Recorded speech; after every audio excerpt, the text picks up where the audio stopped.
Welcome back to the Chamble! This is I, Scarly, and company wishing you all the most sun of days. I am your host, Lake Mojave. I am joined by a real rogues gallery of co-hosts today. I felt like bringing in a couple of friends. There were a lot of people who were interested in hanging out today, and I wanted to say yes to all of them, so I did. I am joined by Dorothy, who is ironically the one person I expected the least today because Silksong's usually the one you duck out of. But I got Spitzy, I got Lee, and I got Tara and Bambi. So it's exciting stuff. I'm still so delighted seeing Tara's tiny little talk sprite there. Dorothy, I had to take him off of your shoulder because when you leave the call, it looks like he's just awkwardly floating there. Well, put me back. Put him back. Duck's shirt sitting on her little shoulder. Fine. What do you think, chat? Do you guys want to see Tara back on her little shoulder? Oh my god. Fucking hell, Tara. we literally You can't wear the overall. That's why I was debating. I wanted to see if you were wearing the overalls. If you wear the overalls, you get the bunny ears. We literally haven't even gotten 2 minutes into the stream, and you had to hit the bunny ears. God damn it! All right. Yes. Also, let me just say the overalls were always generally comfortable, but they are a lot more comfortable with my new leg, guys. Is it weird? Is it weird for me to say it's my new leg? It's literally the same. No, I think you should. Your leg's been given. I feel like it's false advertising to call it a new leg. Okay, cool. I'm gonna keep doing it. It implies stealing valor from amputees and fresh recipients of prosthetics. That's the thing. That's what I'm saying. Counterpoint though. Counterpoint. If you get a haircut, do you say, "Do you like my old haircut," or do you say, "Do you like my new haircut?" Even though you've only gotten things removed. Fey logic bullshit. I don't think that's equivalent. Everything I do is Fey logic bullshit, and you know this. Should I call it my new leg cut? Yes. Call it your new leg cut, or call it my different leg. You gotta call it one. My altered leg. Refurbished leg. Look at my leg. My renovated leg.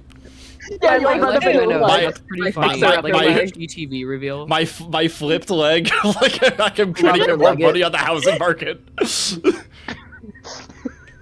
Oh my god! This is really distressing. Put Tara back on my shoulder, please. I was busy putting on my fucking ears like this little demon wanted me to. Yippee! Oh, you look so cute. I'm sorry. Oh my god. See? Io just reminded me to turn my Discord pings off. I don't think I've had a single stream since I've been back where I've remembered those. Well, thank you. 1 second, I'm just gonna send Io. Thanks. Alright.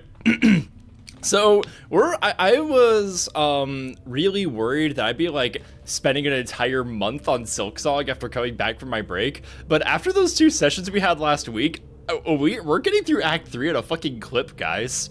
So, all we have left to do that I feel like doing on stream is like one side quest that I consider very optional and just like fucking around and doing a couple of mini games. So we're gonna go do those. Fun. We're gonna have a fun little time. Miss Wizard asks, what game is this? It's Marvel Rivals. No, don't quit the game. Squirrels be free! Squirrels be free! Yeah.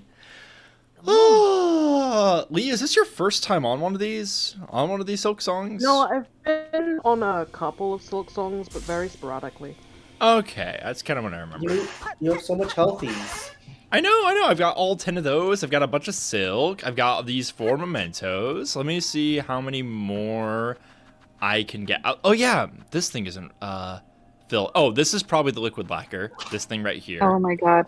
My roommate has started playing Hollow Knight and also Silksong, and it's unfortunate because they refuse to call the silk, they just keep calling it milk. That's horrible. No. I really hate that. It's really bad. See, I thought my choice to call the shards Scarlet. That's my name. You still need to put Tara on my shoulder. I did. Again. Oh, in this version too. Shit, you're so right. 1 sec. Right. My spot. There we go. I'm scuttling up there. Yay. Like a bug. Yeah, so these two, I'm gonna leave these two alone for now. They can be all like available for on their lonesome. I'm gonna go on a little journey. Do we want to go? Journey? Do you want to go play silly carnival games with a bunch of tiny, fluffy little guys, or do you want to go on a race with the silliest dude in the land? The silly carnival games is really good for yapping with friends. I think I agree. I hate going there, but we'll do it. We'll go. We gotta go through Putrid Ducktown. Backpack. Yeah. Exactly. We should all start quacking. We should all start quacking.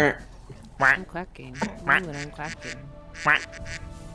Will not be doing this. Have fun, Bambi. You gotta, or I'll cry. No, I'm a silly goose, not a silly duck. Then you can honk. Yeah, you can go honk. Whack, damn it. Boing, boing, boing, boing. Ow, killing me. Nice I didn't even need to do that. I'm just consumed by vengeance. Yay, yay. Farland likes clockwork and steam. It is wonderful. Yeah. Yeah. I still fucking hate this place. I still think it's horrible. I don't know if I've even killed one of the dogs that hangs out here. We should try that. We should try killing the dogs. You should kill the dogs. Oh my god. Kill the dogs in cold blood. Don't Kill kill those dogs. No, that I Don't kill dogs, please. I'm sorry, Dorothy, one more time. Don't kill dogs, please. Awesome, we got it. Who the fuck is Is there this? like a weird guy here now? Did you guys make a new guy while I've been gone? I asked you Yes, please. the answer is yes. Oh. Very smart. I discovered ghosts. Holy shit. I don't know how I missed this. I wonder if there's any kind of secrets here. Let me sort the heavens. Nope. Whatever. Who cares? Sort the second room in my bedroom apartment. Oh, I'm going the wrong way. That's why I haven't found. That's why I'm in the wrong place. You're doing so good. I haven't been here in a while. Okay, shut up. I described my time away from stream. I described my time away from stream to Lee before you guys showed up as like if they sent a piece of wilted asparagus to the Cannes Film Festival. No. You specifically said. Oh no, I said overripe banana to you, but. Yeah. No. You brought up both, but you said I've been a piece of wilted asparagus while recovering, and then you said the last few weeks have been like if they sent an overripe banana to the Cannes Film Festival. Yeah. It's concerning me that I'm hearing a lot of the letter D at the end of us talking about the Cannes Film Festival. What? Is that just me? Is that everyone's mic? That was me flobbing my words because I had just finished eating when I tried talking. I'm so proud of you. I love it and never change. Let's all never do vocal warm-ups ever. Meat. Together. Meat. Who does that? It's meat. Oh yeah. Bambi, did Film Festival is what they hold in my pantry. Bambi, did I tell you about Hornet's special technique for eating? Check this out. Oh god. Yeah, look at this. So she goes Ready. over here, right? And look at this. Like a chicken. Yeah. She picks grain off the ground. Like a little chicken. Style. Hey Zeno. Hey DJ. Oh my! Can the darkness please stop consuming us? Oh my god! One time I was say every playing day. Silksong when I was working from home, and I got like a call, and I just like set my Switch down, and then I got like distracted with like actual work stuff or whatever, and I kept hearing the like sound. And I couldn't for the fucking life of me figure out what it was because then it kept scaring me. And I was like, I don't know what on my work computer is making haunted scream sounds. The Teams sound. Yeah. So is it And Microsoft Teams sound. Isn't Seth supposed to show up here? That might. Have you met be- him in the other locations? I met him in a location. I think it was in Greymore. Am I supposed to meet him in all his locations? I think so. Okay. Do you know where those are? No. Do you feel capable He of also finding might out? not show up here until you get high scores, because yeah. Wait until Do you we have get high until we. scores? I do. I've got the high scores in all of them. I beat the flea games, which is how I got the pale oil. Look at that. I think you must go to Shellwood Okay. Let me just. to find him. No, you shell nuts and clams sometimes, not wood. You are so right. Hey, the big guy. You Shellwood. They're all just barking along. He's so good. Look at him. Oh, their song always makes me soft-hearted. Yeah. Shelwood. By the way, chat, I didn't finish my big ass bowl of Chipotle before this, so I might eat more of this as we go. They gave me they hooked me up this time. I'm really, really pleased. The chipotle. Yeah. Where am I going? I'm here in the Sheldwood, and where to where? I'm gonna go check out all the look for the benches big- because. Yeah, that's a good idea. I was gonna say you can look for the big dangly thing on your map, and then The big about dangly that. thing? yeah, You mean like this guy? it's something like that. That's pretty big and dangly. I love how vague you're being. I assumed you wanted me to be vague. I know, but like you're turning this into like riddles. I mean, I honestly, I'd rather my fucking backseating for people be riddles than some of the shit that people say sometimes. Sometimes I'll be like I'm gonna exploring. start speaking in rhyme. Sometimes I'll be like exploring in an area, and then somebody be like, "Oh wait, go back. You can get a good piece of equipment if you go that way." And then I'll go back and be like, "I don't know where the fuck I'm going." And it's like, "Oh right, I forgot you needed an end game air dash teleport to get that. Sorry." And I was like, "I literally started the game an hour ago. What are you fucking talking about?" Sometimes specific instructions are not what you want. It's weird.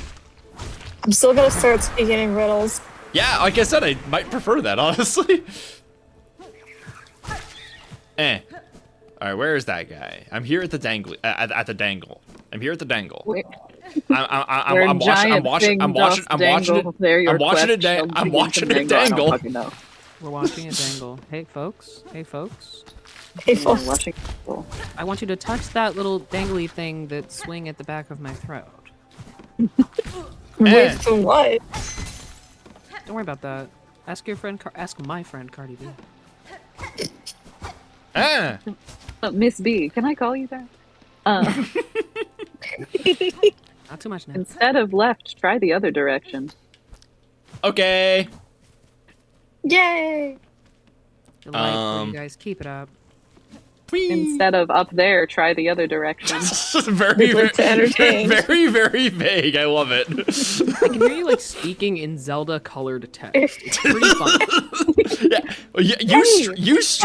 You straight up said that in blue. That's the first time any of us have ever done it.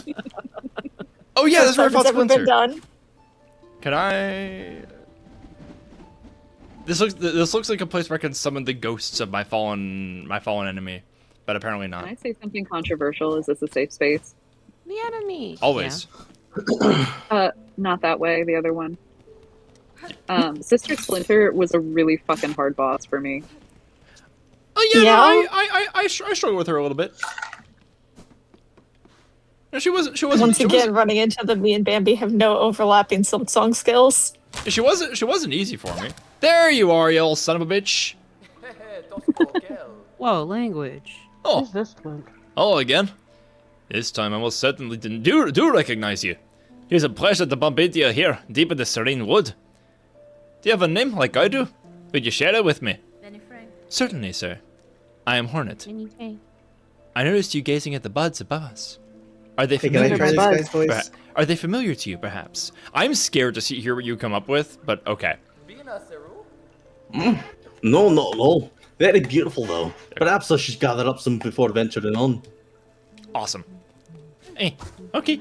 Circus Do you Buzz. guys know the story of that character? Yeah, the real world story? isn't he Sad. like one of the Kickstarter backers who died or something like that? He was just a Dead. fan. Right, But he right. had been following it for years waiting to come out, but he had a terminal diagnosis. And I think passed away just a few months before it was released. Hey, rest in peace. And so they made him a guardian of one of the hearts. Yeah. Wonderful. He was 16. Ah! Oh, that's fucking sad. And like he Here. posted like art of his little OC. Aw. Oh. Dorothy, read this. Okay, hold on. I've learnt too that travelling is not without its dangers, but I find myself wielding my weapon quite adeptly. It's curious the way our instincts can guide us with such passion, precision. Nice. So is that all the dialogue here? Yeah. Okay, I thought he was like, I thought it was a big hint to like, hey, you should gather something up there. So where else is he? No, he's just wandering. Whee! I could not tell you where the other spots this guy shows up are, if I'm being so for real. Seen him in Greymore, Do you- seen him in Shelltown. That's a very sweet. Do you little want a design. riddle? I really like his antenna for some reason. Yeah, sure. Give me your best shot. At a riddle? Yeah.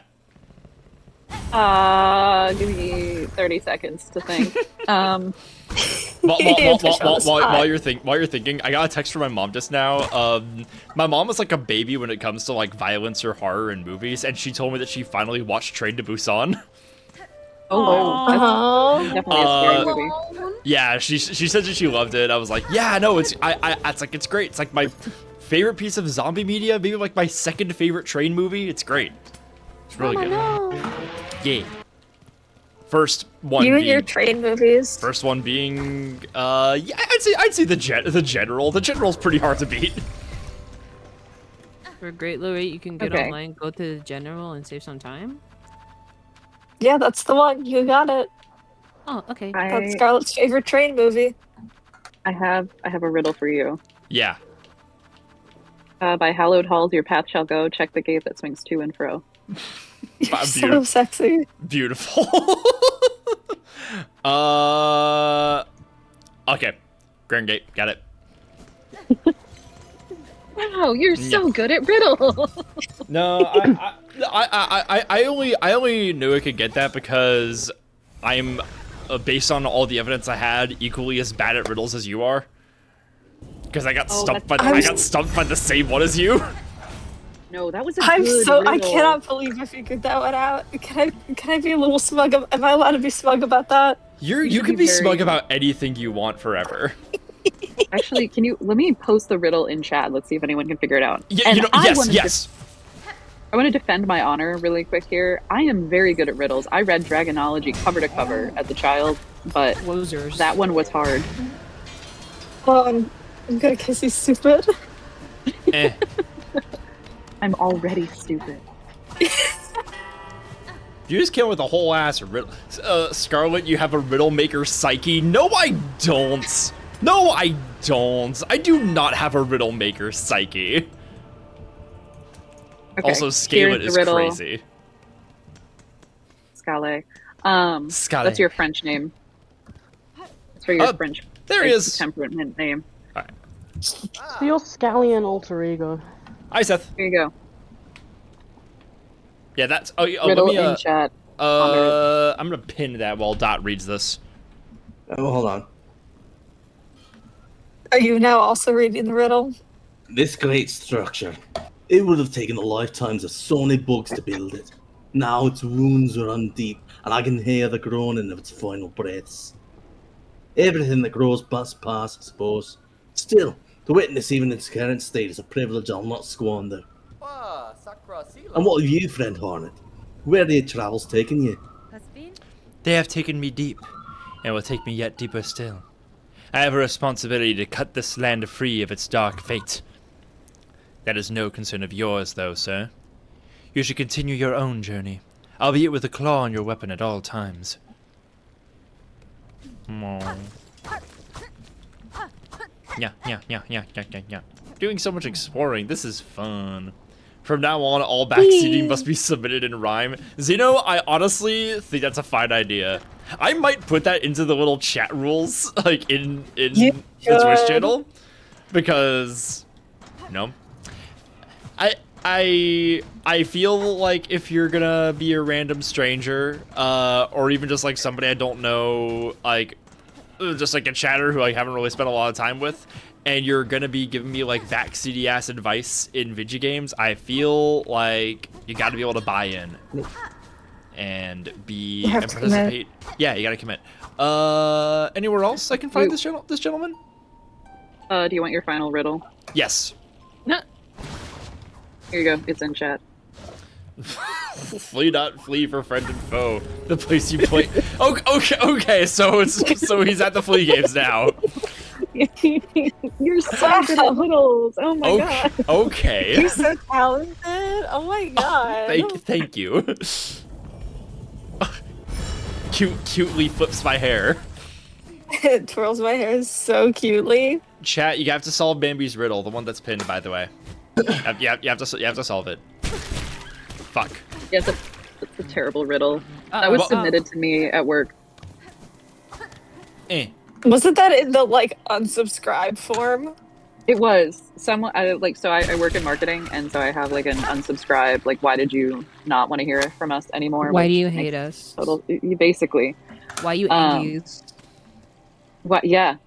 And sometimes people send me songs. Sometimes people send me like encouraging things, and then sometimes they send me riddles. Someone wrote me a rap one time. That's horrible. Oh my god, that was so funny. It was so bad. Oh no. It probably was. You can probably find it. Yeah, I finally killed one of the dogs. The duct sucker. I just spat all over my monitor. I'm sorry, chat. Hope it didn't get in on any of you guys. Icky. I know the fucking worms! The worms! The worms! The worms. You're not doing a good job getting out of it, I gotta say. I fucking hate this place, I told you. They pay me. I'm just gonna have to take dewormer now. Like a dog. Yeah. Yeah. Yay, multi-binder! Yippee! Not that it matters. There's a bench. Alright, now we're gonna play carnival games. Hey, you little son of a bitch.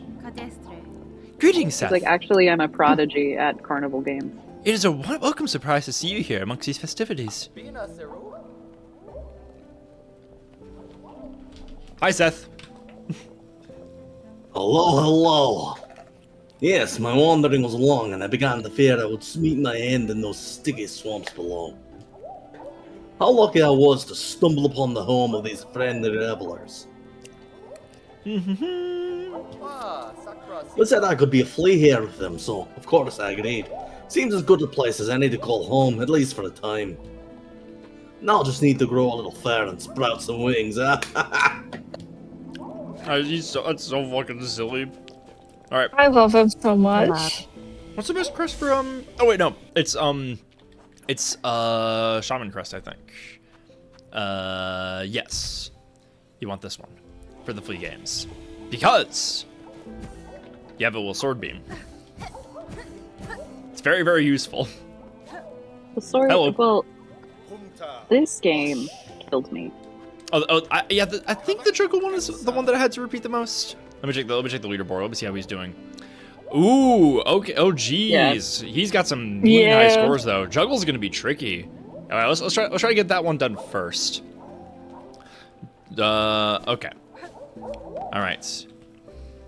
Yeah, while we're doing that, I'm gonna go look at my Letterboxd, and I'm gonna see where I left off in my little movie discussion, because that's what I was talking about last time. Oh, you know what? I was going in reverse order on these, but I might as well talk about everything I saw in reverse order, starting with the latest, which Dorothy and I literally yesterday we showed Jordan Marty Supreme. Yeah. That movie fucking rocks. I was like really worried when going back to it. I was like, like for instance, when I watched the drama and Send Help, two of the movies I've seen in theater so far, I'm kind of worried. It's like, I don't know if I like these more just because I saw them in the theater. I'll have to like watch them again and make sure they hold up. When you've got popcorn, any movie's better, right? True. You can also make popcorn at home. Yeah, I usually do that. and I can't even deem that with a reply. I'm sorry. If you don't like popcorn, other snacks can suffice. No, If you don't like you're all popcorn, wrong. you can get the hell off my page. Sentence. Oh, okay. Oh, Wendy, do you have very strong popcorn opinions to share with the class? Do I you? don't have very strong popcorn opinions, but like the texture makes my teeth like itch. No, I I'm lost. not a fan of popcorn. Hornet was so distracted by Lee's hatred of popcorn that she lost. I said I don't like popcorn because I don't like the texture. It's a very mild opinion. No, I don't hate that. You're just teasing. Yeah, it depends on what you get. Like I've got like lots of bags of pre-pop popcorn usually have like pretty decently popped corns that don't have little kernel bits in them. The thing is, it's like the actual popped popcorn does not feel good for me to eat. Oh, like Which the sucks chewy, because I starchy like- part? Yeah, it feels weirdly like rubbery to me. I guess so. I guess you which just don't like sucks. popcorn. Which sucks because I like the taste of a lot of popcorn. Yup. You like butter and The salt. texture is just bad for me. I've got great Horrible. news. You can put butter and salt on other things, including normal Oh, look at what kinds Zeno of salt. says in chat. Oh, Scarlett, are you going to see Speed Racer this week? There's a whole Blu-ray It's an re-release. IMAX. I know It's only an IMAX. It's not playing in my IMAX in Sacramento. It makes me fucking furious. I have to drive to fucking Roseville to see it, so I'm gonna miss it. Are you? I'm devastated. I would Would have you loved to say see that it. it makes you? Would you say that it makes you fast and furious? It makes me speed rage. Or Oh my god. Oh. chat, vote right now on your phones. Which one of those was worse? Yes. Not now. They're like Avoid both that of them, consumes but all I life. don't like popcorn, I'm playing so my opinion carnival is relevant. games. Does that still happen in the post game? So in the post game, you are always transported back Oh, so it to doesn't like the matter. last moment. Yes, I do wish that it was not ending all the time because sometimes Yeah. I just want to do my fun little quest, but they're like, "Hey, you shouldn't do your fun little quest. The world is ending." I'm like, "It's not. I saved you. Why don't you?" trust It's me?" literally, yeah, world. I saved you, idiot. Stupid. Anyway, Marty Supreme. Yeah, Marty was. No, we were right about that one. That movie fucking rules. I really All love. this time, I must admit, I have not quite figured out what that movie is about. So you know, like, Rudy or The Longest Yard or Cool Runnings, like underdog sports movies. Sure. Imagine like the dingiest and shittiest opposite of that. Oh god. Marty, played by Timothy Chalamet, is a table tennis hustler and prodigy, and is in the is like in the world championships in the semifinals and loses really, really badly, and then spends the rest of the movie feverishly trying to scam to pay off his debts and like getting into various like mayhem. Oh, how do we get out of this, God. folks? It's really fucking crazy. Like, there's this one Tumblr post that that really captures it, where it's like the first 30 to 40 minutes is like your typical rags to riches movie, and then the rest of it is just that meme of SpongeBob and Silent Hill. It's fucking bleak. It's so funny. I do love that image. The girls know that I love that image. Genuinely, Timmy is like fighting for his fucking life at all times. It is crazy. Oh, delights. And Delights it's of which like I can hardly imagine. it's got like one of the coolest fucking scores of last year too. It's like, I think you love the sound, Tara. It was like when we watched it this last time, I was like, this sounds like a fucking Tangerine Dream score. Like this sounds Ooh, like okay. this sounds like You've sold me. which is really weird it's all for a, synthwave. it's all synthwave, yet it's set in the 50s. It's The 50. yeah, like it's all and like all like barely any of the needle drops are era appropriate. They're like all like 80s pop songs. That's kind of Yeah. beautiful. It's really funny. The world is now the world. Yeah. The whoa. The world. The world. Yeah. I really love how like every side character in the movie is like someone who could have their own movie. They have like so much other shit going on that passes without comment. And it just makes the weird chaotic energy of everything even more prominent. That's so beautiful. It fucking rocks. Definitely, I like, and the last scene of the movie, it's a movie that like I just get like really stressed out in like a really good way, where it's like I have like a lot of energy. And for some reason the last couple of frames I actually make me cry, which feels like the movie should not get away with for everything that it is. Uh-huh. I was like, you're a movie in which Timothée Chalamet pretends to be racist to Tyler the Creator. What are we doing right now?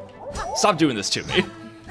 Sorry? You could have put a lot of words there that I would not have guessed correctly. Oh no, Tyler the Creator, also great in the movie. They have one of my like favorite scenes together.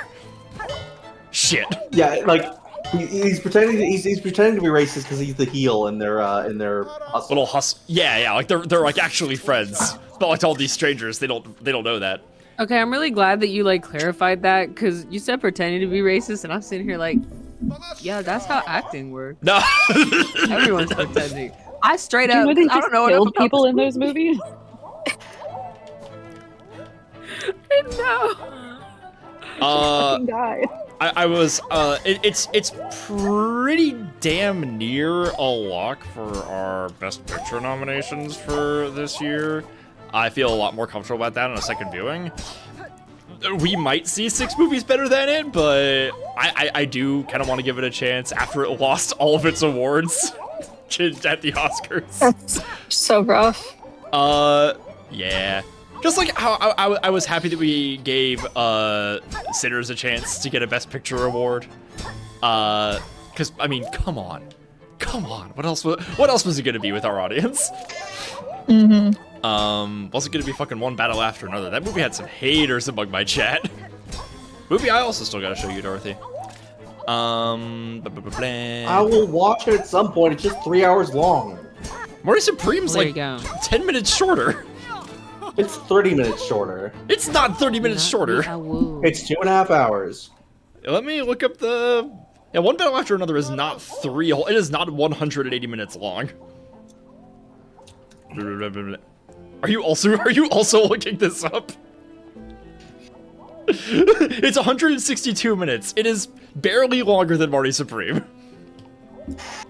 I like that this is the little quibbles that we're having. Is like, oh, puff up, buddy. It's 182 minutes. How about you set some priorities in your life and act like you're committed to this shit? That's all. It'll literally just be like an evening activity for us. 3 hours at the time we spend doing Persona most nights.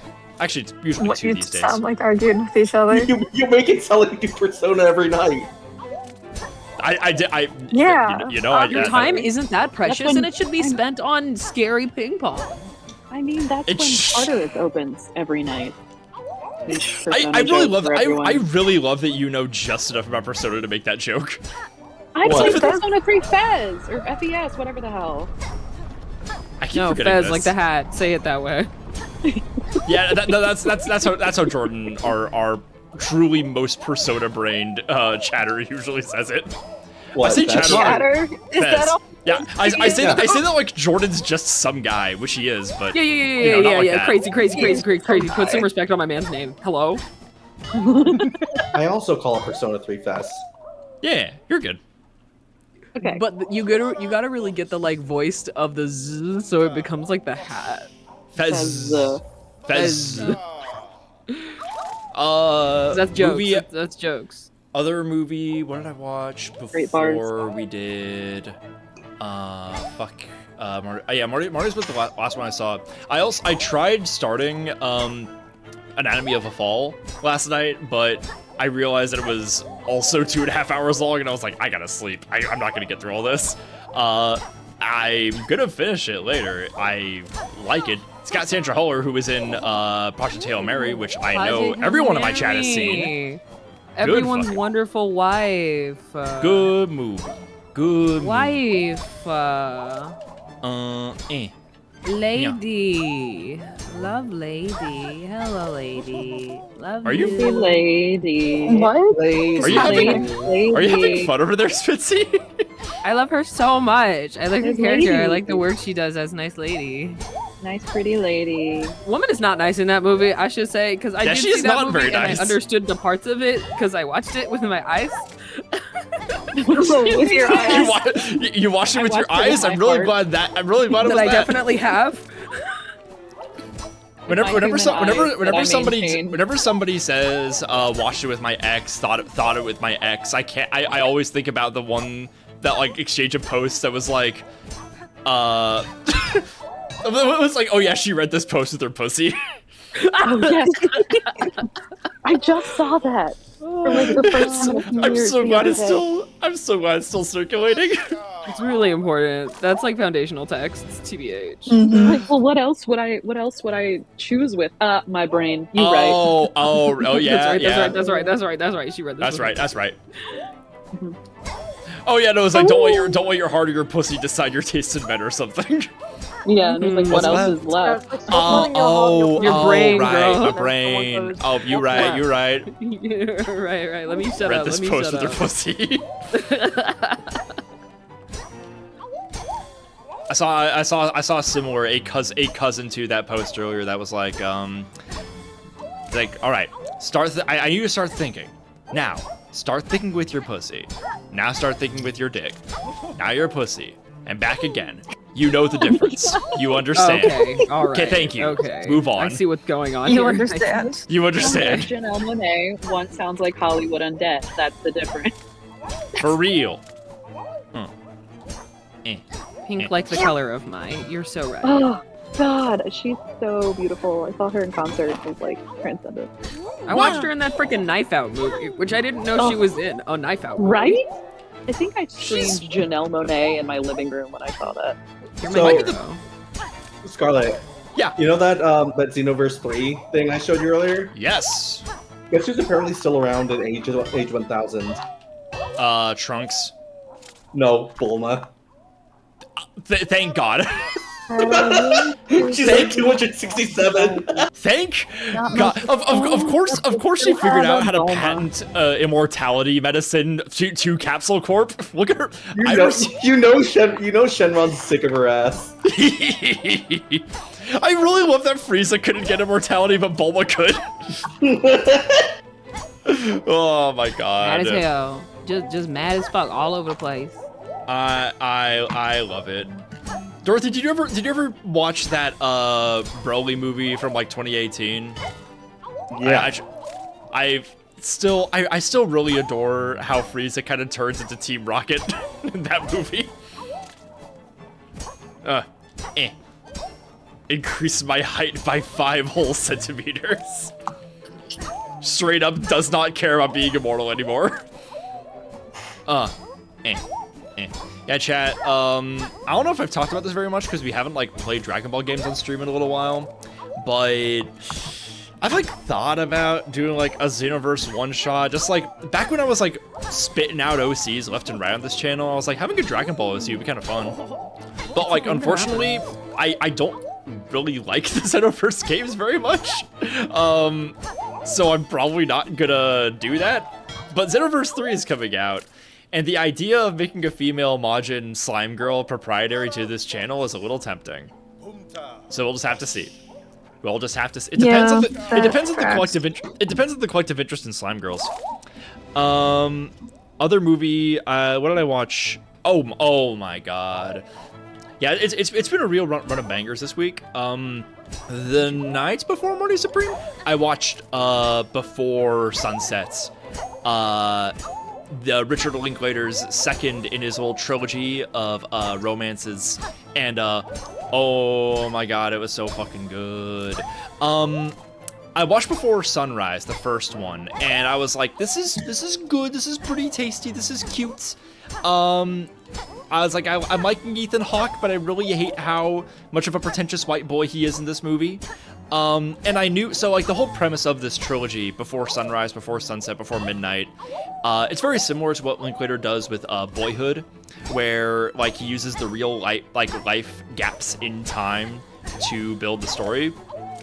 Each of the 3 movies is filmed and set 9 years apart, and like in that real life time, the 2 characters like that is the gaps in time that they see each other. So in Before Sunset, there was just so much emotional power knowing that it is the first time in 9 years that Jesse and Celine have met, and it's like you hear all this oblique stuff about like how Jesse's been thinking about their night together and like what it's meant and how impactful it is. You could tell he's not very satisfied in his marriage, and then they like unceremoniously lock eyes in a bookstore, and it's like the earth fucking shakes. It's not a very long movie, it's like 80 minutes.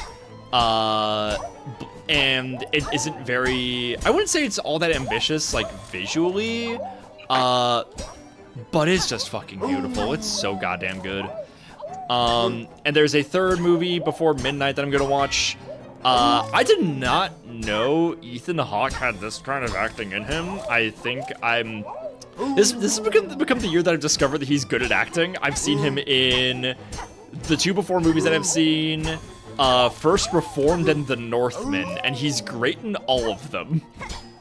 He's in some other movie like this year, isn't he? I think. I don't know. Fuck! Still not there.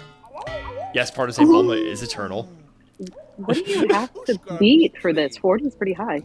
I think it's like 60 or something. That's really high, 50, isn't it? 50, 55, 55, yeah. Also, Seth is while a you're in between prodigy. games, I have to go. Someone has made me dinner. I'm going Yo, to have your dinner. dinner. Go get your dinner. Good luck with your fleas. Bye, thanks for the riddles. Canine Advantic. Did Blah, blah, blah. did anyone figure out the riddle? No, I've Yeah, got no a one, pin no still. one's even weighed in. I mean, it's like saloon doors, right? They No. swing. no. No. Okay, I guess That's a I'll really creative die guess. sadly, and Well, sniffle what if all you- the way the whole time, sad style. Snip, I mean, you could die cutely, but we would still just bring you back sad or cute. snip, So. snip. Also, check. Guess what? What? I'm so fucking high. Oh my Yeah. I love that god. for Look you. at, You're my favorite person because of how high you are. you'd be my, Tara, you'd be my favorite person even if you weren't high. Whoa. Maybe you can give some of that vertical height, that vertical highness to Scarlet while she attempts to do this shit. Smooth. You can do it. On that perfect delivery, goodbye. Stuck the landing. Bye. You're my everything. No notes. Bye bye. I love you too, bye. This is you. Blah. Partisan chat, speaking of getting high, BRB. Nice. My everything. It really pisses me off whenever I see chatters with like a Resident Evil or like a Silksong or a Hades badge, because then I keep thinking like, fuck, I missed my chance to get those. Would have loved that. I'm stuck with this Elden Ring, like generic ass Elden Ring Night Raid one, which I liked the game, but it's like it just doesn't look as good as like the Umbrella logo or Hornet or my girl Malinoe. Wee. Oh, by the way, Spitzy, Hades on PA Station and Svinch and stuff. It's out. It is PlayStation? finally on the swim. It's out on your consoles. You can play it. It's out on the Pureste. Yeah. Fucking finally. Do you have any idea how hard it is to live life as a console player when Hades 2 has just been sitting around? And they're like, la-di-da-di-da, have fun on your computers. I forgot to show you the promotional image that they drew for Prometheus for this one. You'd enjoy Oh it. my god. It's a real cover 'em up slut ass image. It's a real cover 'em up slut ass. she made those things huge. That man's got Anyone titties. have that His image boobs. on hand for research purposes? Is that what we're calling it? Tara, do you think, Yeah. Tara, do you think you can pull it up, put it in box talks? Oh my god. It's just in the group chat. It was like yesterday or something. Do you know how many images you people sent? Like 3. That's a really beautiful No. thing to say. No, take them asses to task. There's so many, and so many of them are Persona characters. What about Persona? Yeah, that's what I thought would bring you back. Tara knew your ass wasn't listening. I'm texting Jordan about something.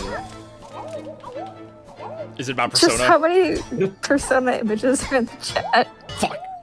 Hey, I got a high score. Yeah, I don't know if I'm gonna have a chance to get high tomorrow. I'm gonna be making my omelets. I'm gonna be hopefully reading Dorothy's fanfic. I'm gonna be seeing my mom. Not gonna have a chance. Very sad. You're so brave. I know. I should have got high today. That would have been fun. This has been a really good one for it, actually. I would be fucking locked in for this. Why can't I? You sent it in the group chat. I can't. Here it is. Yeah, put it in a box talks for a Spitzy and Lee's reference. They'd enjoy it. Yeah. I love clicking on things. Oh, I Zeno says see. stretch. Politely. Fuck, hang on. Stretch. Oh, everyone stretching time. Where did you? I'm putting it in here because I don't remember where you said to put it. Box talks. Box All talks. that's in box fun. talks for me is that Bambi's Torchic is level 2 now. I just put it in Scarlet's box. I see. Right. Oh, she's Yeah. about to cut them off a slut. His boobs.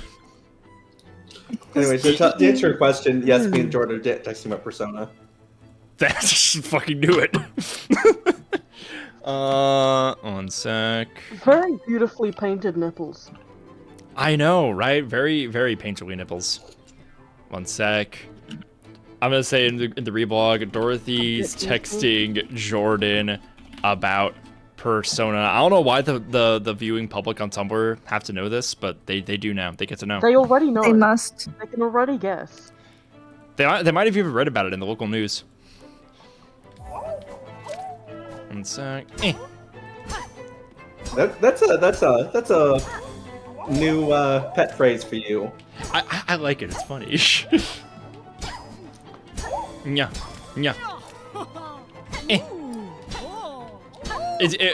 Usually I started saying it to Tara whenever he says he goes home and says that he's sleepy. I was like, I know. I read about it in the paper.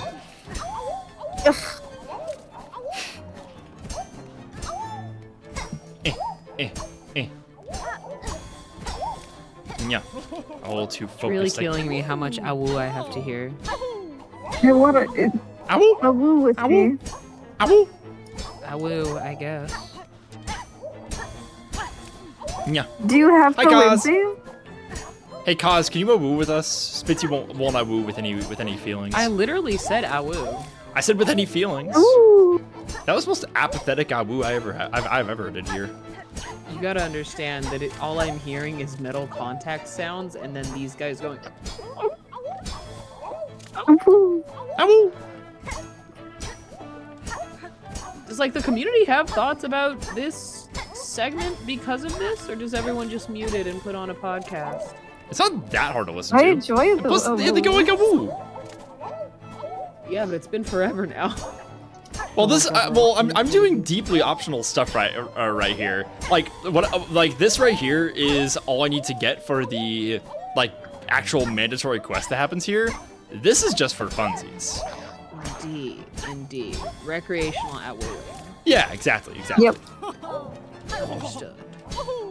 I love There the are way she other inserts herself. challenges Yeah, there's 2 other Carnival games. with different sounds. Really definite. Mostly awoo, but less clanking. Alright, let's be. Fuck! No! I only got my high Oh. score. Shit. Maybe I'll try something else. You have a game? Oh, no, you don't. No, there's the guy. I think the other two are. just Right, the water. we're over here. And so this one, Flea Bounce. Bup, bup, bup, bup, bup.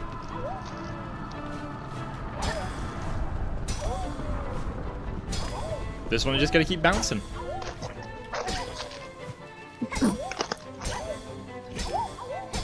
Sorry if How you many heard do you have to do? I think like 60, if not like 90.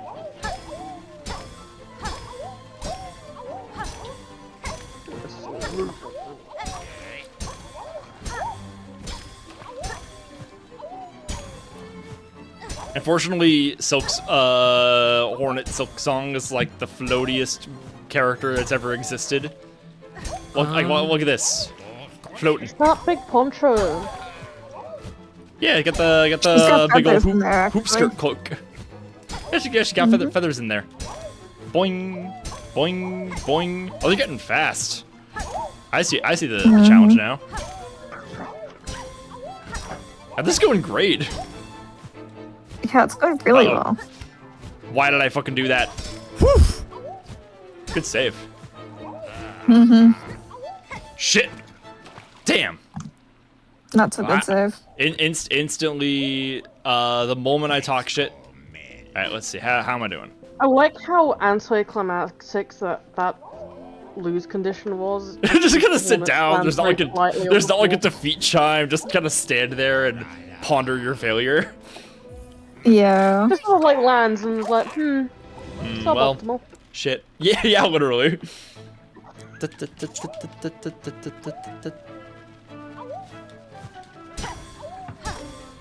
Boing. Other movie I watched. I think this was the night before. Watched before sunrise. I watched Andrei Zulawski's Possession. Movie I've been trying to get around to for a really long time. Just like I've never really felt ready to get into it. It is friend of the channel Sephi's like one of her favorite movies, and I understand why. That shit rocked. It was really good. It's really a movie that you should see if you are a fan of like the A24 horror movies, because it is very clearly the kind of movie that those are based on. Just like a couple of people at a very minimalist location with some wacky special effects, but most of the emphasis being on claustrophobia, atmosphere, and just really bananas performances. It is really a movie that makes me feel like I'm watching what it's like to be on another planet. Hi, Io. Io shows up and says, "Traps you at my evil castle." What is wrong with you? Io, you still need to read that chapter. Don't think I don't know. That's just a normal thing that happens. We're in a sometimes. castle. Whoa, castle! I sit on the throne. It's not very soft. What with it being an evil castle and whatnot. Yeah, I'm the gonna evil part is what's objecting, really. Walking Dead. Yeah. If it were a nice castle, I'd be like, yay, princess time. You could be Well, there's probably an evil castle. princess, and I'm gonna Yay. steal her bed. Oh, making me jealous. Yeah, you would be. Boing. There's like very few things more traditionally princessy than being trapped in an evil castle. Like that's like top 10 princess You're pastime. so real and true and smart. And then Tara can like come rescue you from it if you want. Wow. Having to look down. Yay. Yeah. I've been doing this thing lately where I give myself like a billion little treats at once, like lighting all my candles, putting on incense, putting on a face mask, making myself a drink, giving myself like a nice shower and shave, washing my hair, and I call it princess maxing. Fuck yes.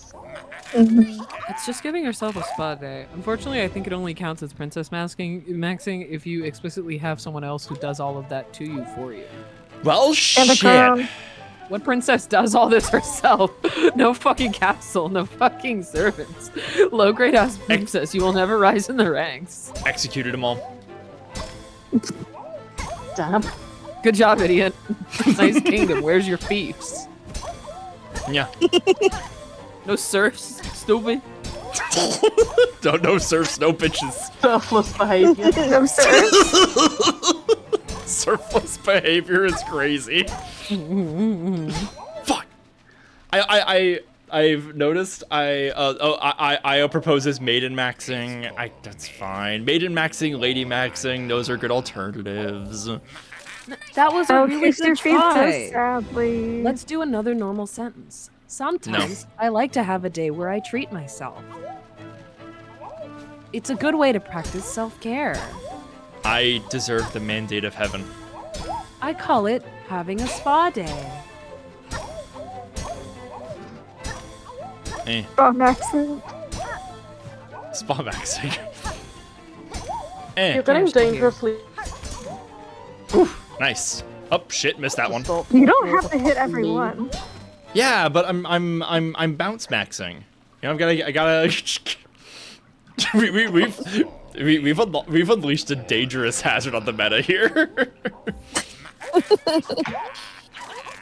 Dame maxing. So you have to do Bambi's riddle. Yeah, I have to solve I feel Bambi's like riddle. Dame maxing. Dame maxing ain't bad. Stop unleashing the void that consumes all life while I play my carnival games. God, this always happens when I go to California Adventure too. Known thing. Yeah. Yeah.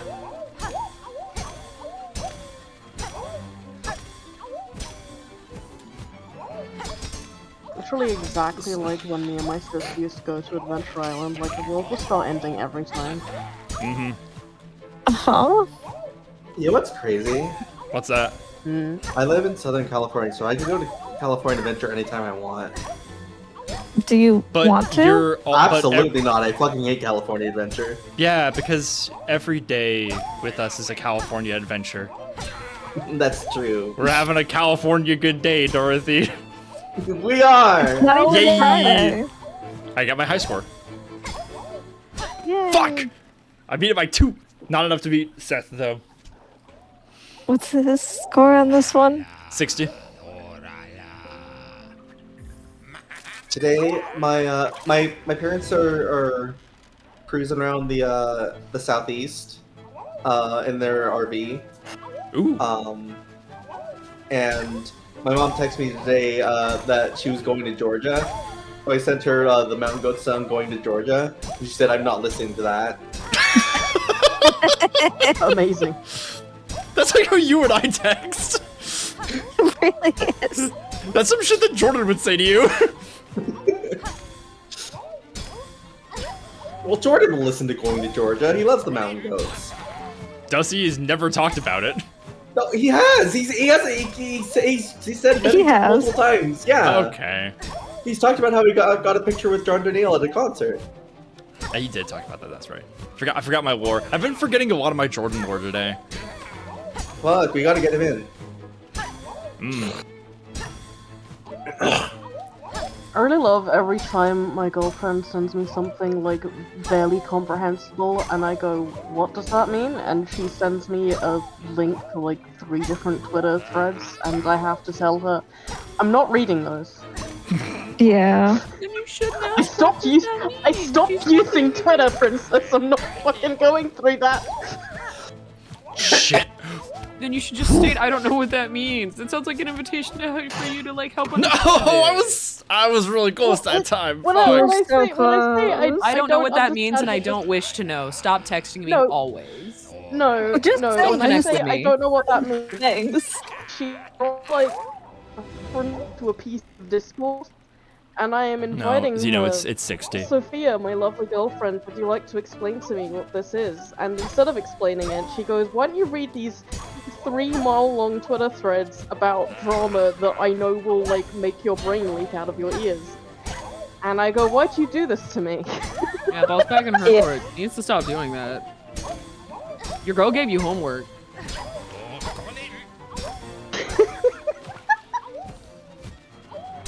I really Ooh, enjoy grandma. you calling it homework. It's Unless required you're like reading. into that, go off, I guess. What is? Eh. Eh! Awoo! My girlfriend giving me Twitter homework to understand what she's saying every week. Yeah. I always end up reading the group chat like the morning paper because I never know what's going on. So real. I mean, I say all that, like, half the time I do just give in and I go read fucking Twitter Every time there's like a Nintendo Direct, then Jordan and Dorothy are like available to watch it while I'm actively at work. Come back to find my phone It's blew up always with when like I'm at work. it's like you guys are always reacting to things that aren't even in the group chat, and it's always like, what the fuck am I missing? Or like the last couple summer game fests where I just get like a billion game trailers from you. It's like, look at this, look at this, look at this. This looks cool. This looks cool. Look, it's out the midnight. Ooh. Well, look, we need to keep it. We do. It's true. It's true. I'm not even complaining. That's just a fact. Oh shit. Whew. I'm just showing off at this point. Not. Yeah, but now Hey, one more! Yeah! Yeah! Let's go. you should have stopped right there. Nah, I gotta. Should have. That would have been your high score. Your greed sickens me. Oh shit! Aww. Hey, it's a nice round number. Nice round number. I like the one that like scooted past you, like haha, you fell. What do we got? I have work in the morning. I might be heading out shortly. It's I also love you. time for me to go. No. Night, night. Goodbye. Bye. It's so sad. Dorothy, what if he never comes back? Fuck, that's true. Oh, hey, it's Io. Hey, hi, Io. I've come to take somebody's place. Hi. Have you come to take Spitzy's place or Tara's place? Spitzies, I can't take care of Okay, now what you gotta do is, what Spitzy's been doing tonight is coaching me on normal sentences to say. Oh no, hold on. I take it back. I'm holding my own place here. Grins. Okay, cool. Well, I guess you don't get to get high because you're not taking over Tara's spot. Okay. Yeah, you're I can't fucked. get high. You're fucked. Eh. See, this one, all you gotta do is, like, stand there. And not get That's the only smacked. time I've been high. Sometimes she'll I show went up. directly to Ocean Hell. What does Ocean Hell mean? What does Ocean Hell mean? You live in Arizona. Yeah. Let me paint this scene for you. Yeah, please give us the I lore. popped an entire gummy in my mouth that I think was 10 milligrams. Might have been more. It's been a couple years. I don't exactly remember the dosing. Everybody else had taken half. Oh shit! Why? You managed it though. You managed it. Well, yes, I was mostly a person. However, I did feel like I was on a boat riding the line between consciousness and unconsciousness for hours until my boyfriend at the time looked at me and went, "Babe, please go lay down." And I went, "Okay." Scott, you realize you already beat the record for this one, right? No, I didn't. It's not. It's 90 seconds. So I did not. I thought it said 55. Nope. 55 is for juggling, which is the one that I was doing at the start. And I think the record sometimes goes up depending on how close you get, because for the bounce one, I'm pretty sure Seth's record was 60 and it went up to 68 after I got close enough. So that's pretty fucking evil. Boing, boing, boing. He just had like another go at it and beat his own high score. He wanted to bait me into getting 69. He was in on your guys' joke. Ooh, good pooning. Shit. Fuck. I lost because I said pooning again. Yeah. Sorry? I lost because I said pooning again! Okay, I didn't hear you. I didn't think so. That's why I said it loud. Me talking to the people over the intercom for the drive-thru at work. See, I've been talking into a microphone for most of the nights of the last, like, 5 years or so, right? I've got, like, a, pretty, like, my register, like, is pretty natural for, like, radio voice or being on mic, and like people will point this out sometimes. Like I'm at the drive-thru at my job. Sometimes they'll like talk about my like speaker being too loud, and it isn't. It's just that like my voice like projects really well into it, and it sounds that way. I also have a lot of energy usually. There's a couple of factors.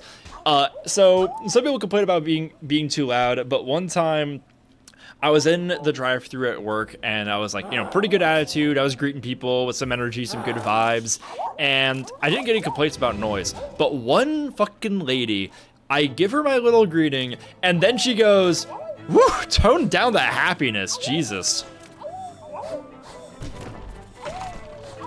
Man, What the fuck? What do you say to that? What do you fucking say to that? My God. That's like something. I'm like fighting for my life every day to not have a shitty and horrible attitude with everybody. The one time I try, it's like... That's like a fucking cartoon villain complaining about other people being happy. It was such an unhinged thing to say. It was so funny. I also told Spitzy this about the lady who asked if there was cheese in the bacon Gouda.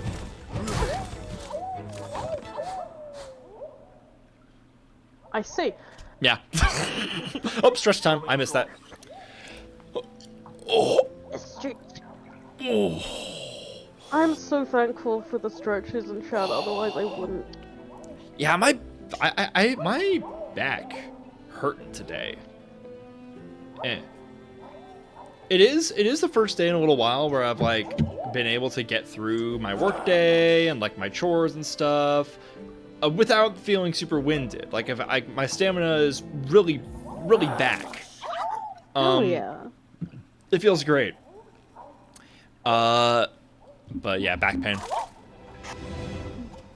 And my wound, my incision still hurts like a little bit, but it's not so bad. It really just like, it's aching the way that like a muscle that you haven't used after like a long sickness is sore. Woo woo woo woo woo. Ah, woo. This one's hard to do for the record that we're trying to do. We're trying to get 90 seconds on this. Ah, that guy's a little stinker. Jeez. What the fuck are these creatures, by the way? They're fleas.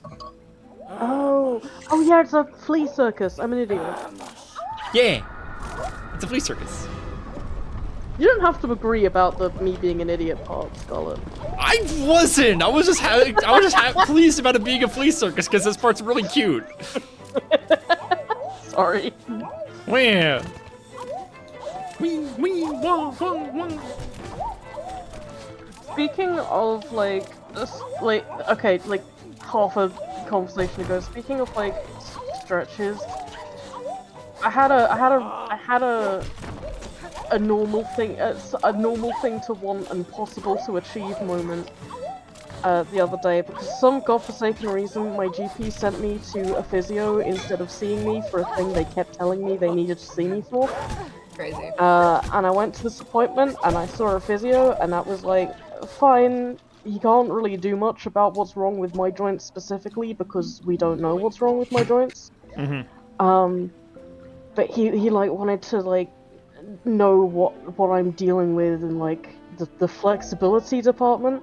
And he was really impressed by my fucked up shoulders and the fact I can bend in half backwards. And I was like, everything hurts and all my joints feel like they're about to pop out of place after doing that. But I'm getting a good grade and like the physio is impressed with my flexibility. Yay!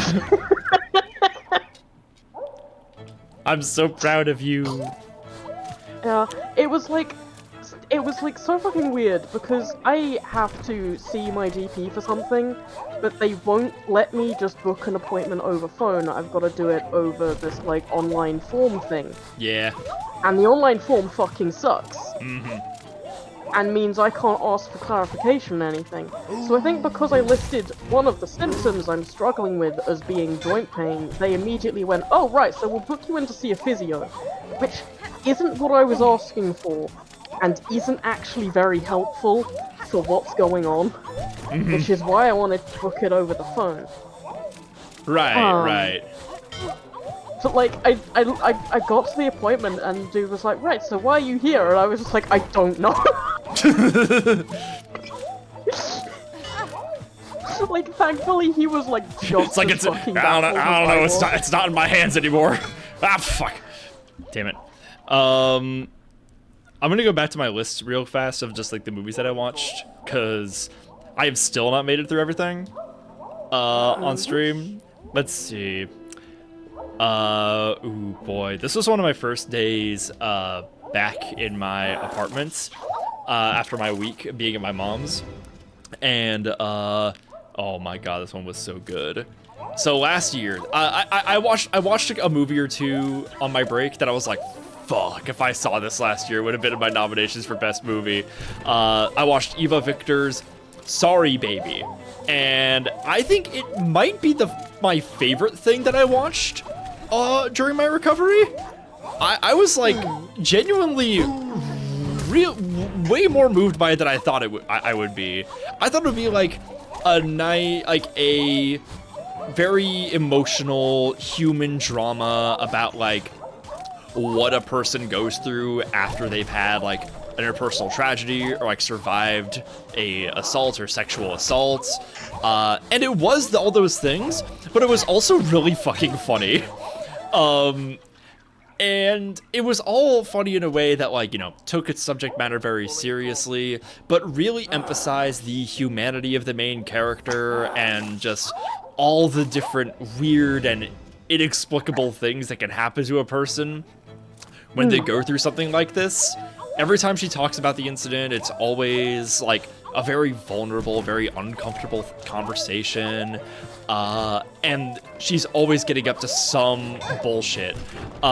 There's a really great scene, one of the best scenes in the movie, where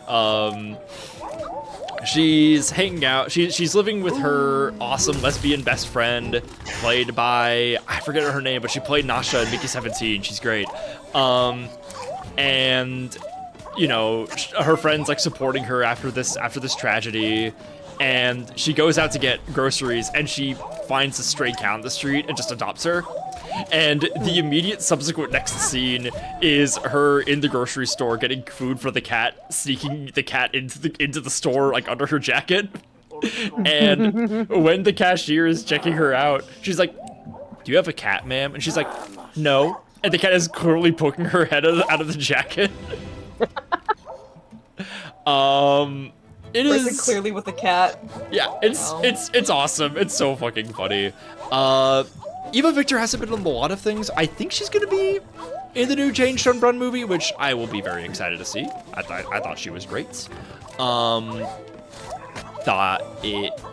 thought I had just like a very it was a movie where okay, so I think it complained about The Northman having too many oneers in it. I'm starting to get kind of sick of oneers in movies. I feel like they can be a little overdone and a little overindulgent, and sometimes if a big like one take thing happens without like any fucking life happening in the frame or with the camera movement, it sometimes feels a little out of place. Like you're just like the DP is just flexing for no reason. But the long takes in Sorry Baby are fucking insane because they all happen like within a few scenes of each other.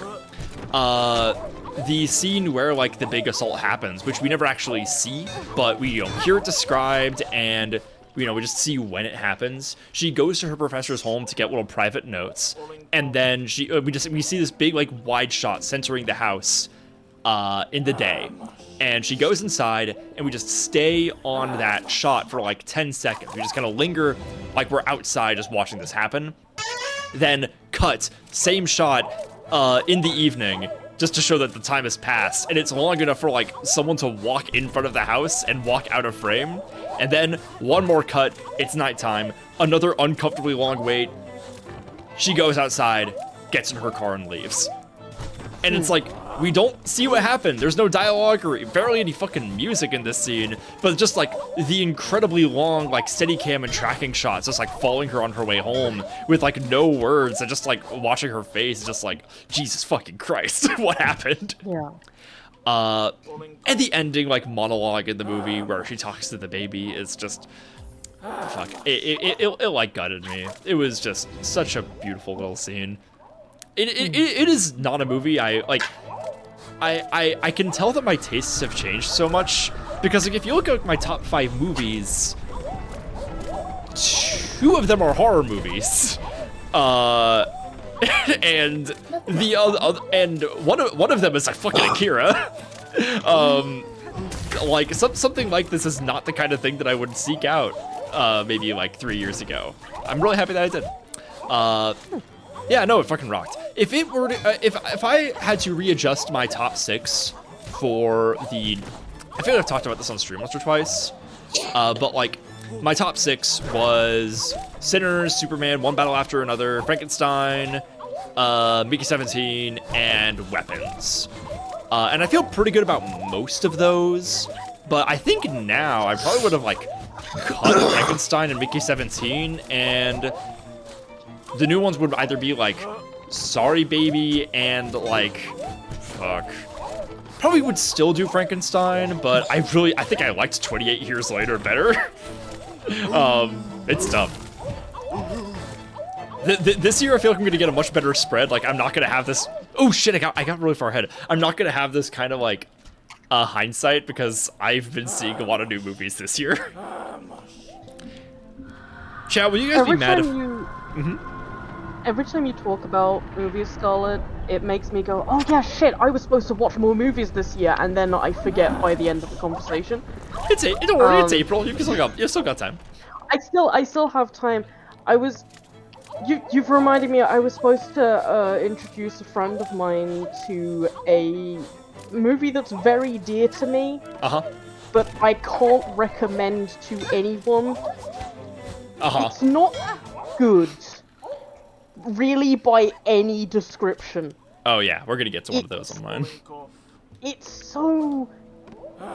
It's very precious to me, kind of, because it's such a mess. And most of the movie does well, not most of, but like a solid third and a bit of the movie does feel like the director going, by the way, did I tell you I've seen Alien?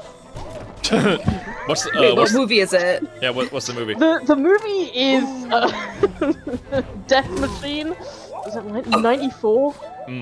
Oh! It's not good.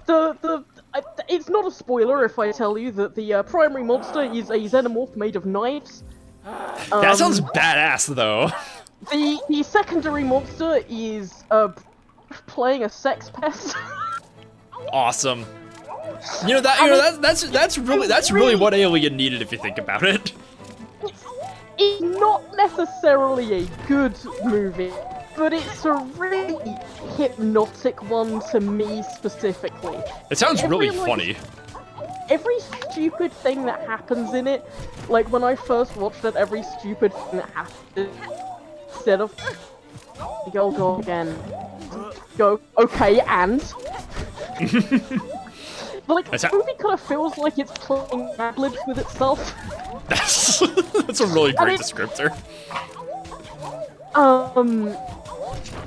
It's not... I would have to give a content warning for the attempted sexual assault that fails because the sex pest Brad Dourif is playing just kind of gets distracted and then smacks her on the head. This kind of got bored on the way there.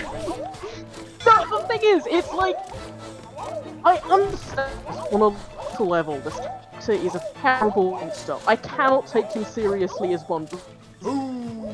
Like he's really bad at sex pests. That's a hilarious criticism. Yeah, I hope you know that. He's just like ineffective at being a predator. That's hilarious. One sec. Let me see if Seth makes him as a villain like. It makes him as a villain like say very campy and fun to watch. Because right. yeah, he's horrible, but he's also like part of the appeal is that he is very good at one thing and everything else sucks at, including that time he attempts to assault the character. That is so beautiful. It's such a movie, and when I say that the director kind of constantly feels like constantly feels like the director's going, I've seen Alien, by the way, I've seen Alien. I told you I like Alien. Fuck. Ridley Scott's on that. There are two characters, one of which is called Wayland, and the other is called Yutani. Okay. So And it's those are only the worst ones, not the offenders. Is it not like a parody or something? Because that feels like way too obvious. No. Okay. The thing is, Wow. it's not taking itself 100% serious, but it isn't. When was this made? It doesn't feel focused enough to be actively parodying anything. When was this? Extremely self-indulgent. When was this made? Like 94, I think. Oh, okay. It feels less like a parody and more like it's just very self-indulgent. And I think that's why I enjoy it so much. Yeah, so the thing that I watched the morning that I saw Sorry Baby, and I think this movie actually kind of like primed me for enjoying it better, if I think about it. I watched The Mastermind.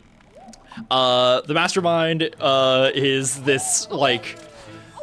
It's like a New England heist movie, like, kind of satire, I think, is how I would describe it, starring Josh O'Connor, and it is, it's a very funny movie because, like, it is shot and edited with all of the same, like, style and, like, slick, kind of vibes that, like, a normal heist movie would have. Like, you know, think of like Soderbergh or hell, like Fincher's movies where like the camera work is very precise and the like scene composition is usually very like very particular, very neat. And like it's the same thing you get in a lot of movies that can be well categorized as like competence porn, where half of the appeal is just watching people be really good at their jobs. I'd say Aaron Brockovich is one of those. I'll talk about that later. I just gotta say I gotta bounce. I will see y'all. Goodbye, Dorothy. Bye. See ya. Yeah, and like The Mastermind is very much shot like one of those, like it's like fucking Zodiac or like Ocean's 11, maybe not nearly as in love with itself as Ocean's 11 is, but it does have this very, very cool like jazz score that always plays, and it's in like a very tiny New England suburb in the fall, and it's in the 70s, and Josh O'Connor's always in this incredible like knitwear, so it's got like this very warm color palette, which is like perfect kind of cozy cinema. But the thing is, everyone in the movie fucking sucks at doing crimes. That's really good. That's really good. The actual heist that happens is so messy, and like everything that like that's only like the first like 30 or 40 minutes of the fucking movie. Everything else is this dude just like trying to keep his fucking life together after fucking this thing up. Like he has a wife and kids who are just pissed at him for like being horrible with money and stealing paintings. It is, and like the great part is like he's stealing from like a very local art museum that like does not have like good security. So like he's got everything going for him to pull it off, and he still fucks it up. So very funny movie. It kind of ends on kind of a like anti-climax, which I guess is part of like it's part of what the movie is trying to do. It's just not very satisfying, and like a narratively unsatisfying ending as part of your goals, it needed to be a different movie for that to work, if that makes any kind of sense. I'm not really in love with the choice.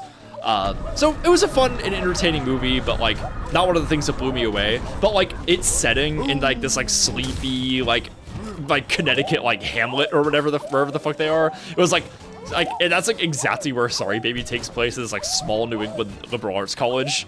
So it was like perfect. That was like probably for a movie that I liked a lot better. A movie that I ended up liking it more than I thought I was going to about like halfway through it.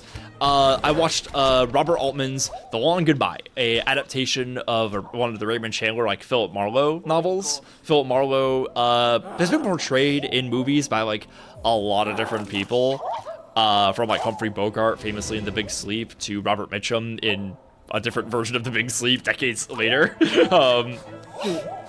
This one is like in 70s Los Angeles, and Marlowe is played by Elliot Gould. You probably don't know him from this period, but Elliot Gould is Ruben from the Ocean's movies. Which was very funny for me. I was like, oh yeah, look at this guy going in his prime. Even though I think he was great in the Ocean's movies, he's fucking hilarious. It's a really great movie where like a bunch of crazy, like vibesy film noir stuff happens. It's very heavy on style and light on substance. I really love that the Marlowe character in this movie drives a car that like looks like it's from the 40s. It's really great when you get like neo-noir movies where your main character is like really displaced in time. Like Jean-Pierre Melville's Le Samurai does a very similar thing, where the like very slick assassin character is walking around in the 60s in like a trench coat and fedora. It's like, yeah, you don't look right here. Get out of here. And like a huge amount of the precipitating events happen just because this dude's cat went missing. And like that concern causes him to like go looking for like his missing friend and like try to solve these murders. And one of the best parts of the movie is that this movie, The Long Goodbye, has a song with The Long Goodbye in the title in the movie. It plays during the opening credits, and then in like every other scene. And it's not just one version of the song. There are 6 different versions of The Long Goodbye song for the movie. Almost one for every day of the week. Yeah, it's awesome. It's like in the world of this movie, the people only know like one song. Really good. It's honestly a vibe that I'm kind of obsessed with. It really makes it feel like the movie has completely rejected naturalism, and it's like, no, this is movie world. Yeah. It's it's great. It's really good stuff. I think Altman is a great filmmaker. I really liked The Player. He's got a couple other movies that I want to watch soon. But no, he rocks. And this one was I think I liked it more because I'm just like a fan of this subgenre. And like it's really cool seeing versions of that kind of movie made in different like stylistic eras. Like film noir made in the New Hollywood era of the 70s is fucking awesome. It's so good. It feels like a moment in time that really rhymes with the like film noir's like heyday, and it's great. So yeah, a movie. I rated it like 4.5 stars, and I don't even think it's that good, but like I liked it. But the movie I watched before that, like I think just earlier that day, that it was that good as I rated it, was Perfect Blue, the Satoshi Kon movie. It feels insane that I've gone so long in my life without seeing the movie. It's one of those movies kind of like The Thing, where just like before I even saw it, I felt like I had heard everything that there was about it, and I was like, okay, I'm just gonna love this. This is gonna be great. I'm not gonna have like a new hot take or anything. I'm just gonna like this movie and have a lot of things. It's gonna make me think about a lot of stuff, and it's gonna make me think about the exact same stuff as everybody else. So like, what am I doing? Why am I in a hurry to watch it? And then I watch it, and then I'm like, oh, right, because it's like a good movie. I want to see it. And even then, Fargo? Oh yeah, I'm so happy that you liked Fargo. Fargo is so fucking fun. Fargo's so good. fuck. The thing Perfect Blue actually surprised me in a couple of places. There was some shit that happened in that movie that I did not know was gonna be in it. The plot goes in some directions that, like, and like, the thing is, I've seen Millennium Actress by Satoshi Kon. I haven't seen Paprika. I've seen Tokyo Godfathers, which is a bit more normal. But and he made like one more movie, I forget what it was. But the point is, like, I know that like all of his movies are extremely subjective, and he likes to play around with like dream sequences and like very hallucinatory realities and like ways of being characters who are like, you know, we're like viewing like scenes of like altered, heightened reality through the lens of this character who's going through this weird shit. And even then, I didn't feel like I was prepared for the way Perfect Blue does it. Yeah, and it was real. The way it engages with its themes of like constructed identity and like having a fabricated persona, and like what it means to like expose yourself to the public's whims, and to commercialize yourself, went in ways that feel like they make perfect sense for the movie, but I never would have fucking guessed would happen. And God, it gave me a lot to fucking chew on. It really makes it feel that like every person who presents themselves to like an audience, they are building that persona in collaboration with that audience in a way. Like, shit. Yeah, fuck. Damn. I was really close to saving myself there. Where it's like, your identity is formed just as much through the lens by which other people see you as like you see yourself or how you project yourself. It's very self-reinforcing. It is really, really crazy stuff. And it's another movie that really reminds me why I fucking hate like movie YouTube, because like it's the fucking king of like movie explained kind of shit. And I hate that kind of stuff. It has like an incredibly ambiguous ending, and I know that there's a bunch of dum-dums out there who want to know like what all it means, want to take apart the lore and figure out what happened, and it's like, don't just let it be what it was. Movie's over. How'd it make you feel? Move on. Watch other things. Like I was talking the other night about how like I've seen The Lighthouse like 7 times. And I still don't feel like I understand what goes on in the ending. I still don't really know what the movie means by that. What do they mean by that? I understand the imagery being used. I understand the sequence, and I know like what the metaphor is. But I'm just like, why is it here? And a really, really useful thing to remind yourself when talking about movies this way, which I mentioned with Bambi the other night. It's like there a couple of skills that are kind of lost arts these days is like suspension of disbelief, and kind of a subset of that is understanding that not everything that happens in a movie is representative of objective truth. Like, it is not always literally happening. Whenever I hear that people like bounced off of like Sinners because they like didn't get some of the scenes, I'm like, you understand that Sammy wasn't literally doing that, right? Like, those guys didn't literally show up there, right? Like, no, it's about like the emotions and like what it means for the people there. Yeah, and it's a very important skill to have for like some of the Robert Eggers movies for sure, and also Satoshi Kon's like entire filmography. I have seen so many movies where like everything feels like a metaphor for something. That's kind of like how Eraserhead was. That's kind of how Possession was, honestly.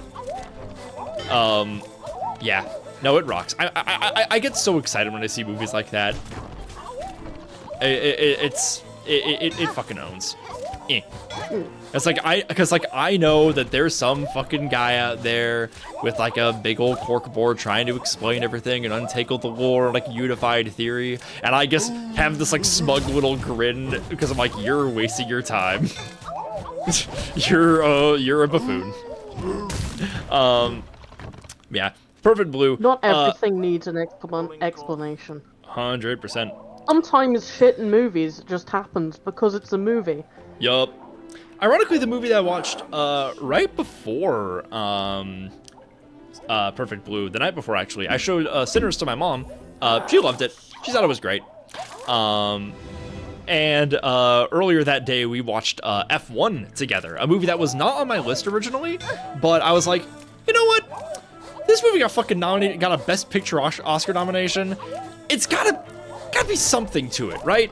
Like, I still think it's fucking, I've seen the movie. I still think it's fucking crazy that it got a nomination. I think that's insane, given just everything else that I liked last year. But I will say, F1, the movie, on Apple TV Plus, where they are, you know, where you can get F1 streaming live now. You can like watch the fucking Formula 1 races, and it felt like a very cynical movie at first. Like when I logged onto my mom's like Apple TV Plus account to watch it, and like they have like banner ads for the F1 like broadcasts. I'm like, okay, this movie is clearly just a fucking ad for like Apple TV's own like product. And then you watch the movie, and that feeling doesn't really go away for a little bit, because the movie's about Brad Pitt, who is this like retired racer who like was gonna be like an up-and-coming Formula 1 star, had like a big accident, and like comes back to the race to like help coach this young new member of our F1 racing team. And it's like that, you know, returning protagonist must mentor a young new star. It's like legacy sequel plot B, right? Like that's like, we've seen that shit constantly. So it felt like a legacy sequel for a movie that doesn't exist, and I've talked about those fucking constantly. I kind of fucking hate legacy sequels generally. So like I was just like, what's going on here? I learned that F1 was originally drafted as a legacy sequel for Days of Thunder, which was a movie from 1990 starring Tom Cruise, which was basically just Top Gun but with NASCAR. I really like how you almost called him Top Cruise. Yeah, no, I just got my words mixed up. No, you're fine. Yeah, and like F1 was directed by the same guy who did Top Gun Maverick, so it's like, okay, he did the Top Gun Legacy sequel, now he's gonna do a Days of Thunder one. But it got rewritten when it got picked up by Apple. I'm sure that they were like, no, we can make this an original story and like fold this in with our little brand here. And I feel like Brad Pitt taking on the role instead of Cruise was like a very natural evolution. It's like he's a very similar movie star, just wasn't in a similar movie from the same era. It has also led to talks of a crossover with F1 and Days of Thunder, where Sonny Hayes might have to race Cole Trickle.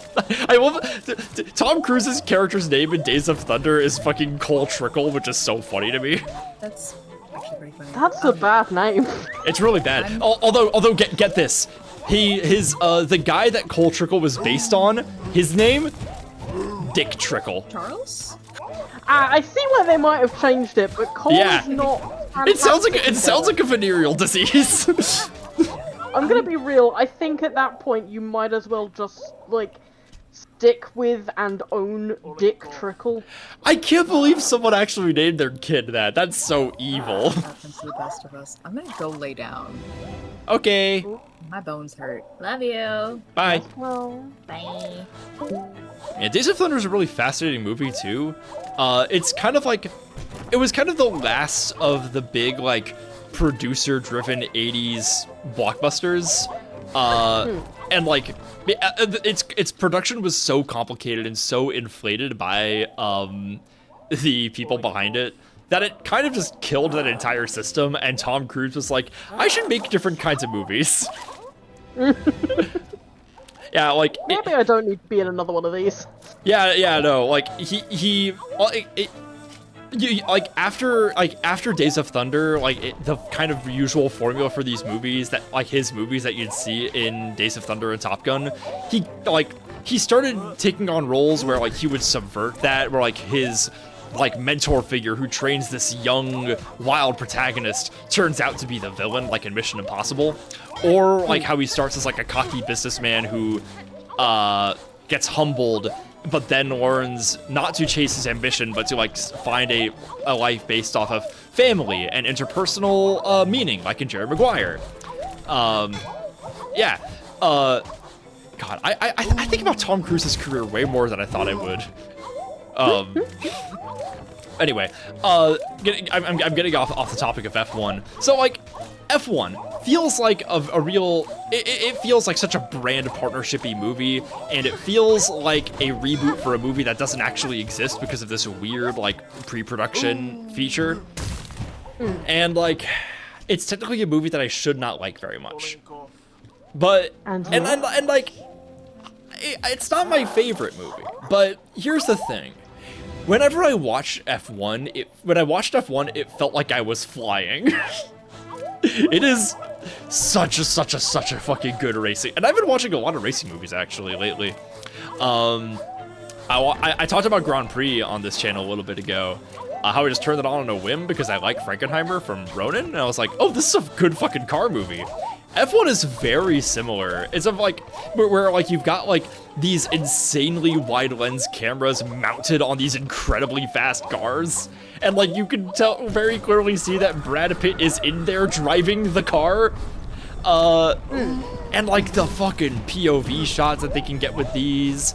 I knew that the movie was gonna be good when Brad Pitt goes in for a fucking pit stop. Like, wait, no, I don't think it's Pitt, but like, the way that the editing works when they go into the pit box is incredible. Like it is so fucking snappy. You can really feel the level of urgency and just like machine-like efficiency that is going on with the crew. It is so fucking good. One of the best, probably the best dad movie of last year, I would say. I realized I was watching a fucking dad movie, and I was like, oh no, this rules. I like dad movies. Someone looked at my top 100 movies and was like, there's some dad movies on this, and I was like, yeah, I'm proud of them. Die Hard's good. Heat's really good. Dad movies. Yeah, no, Heat rocks. Yeah, so a movie that good taste in movies.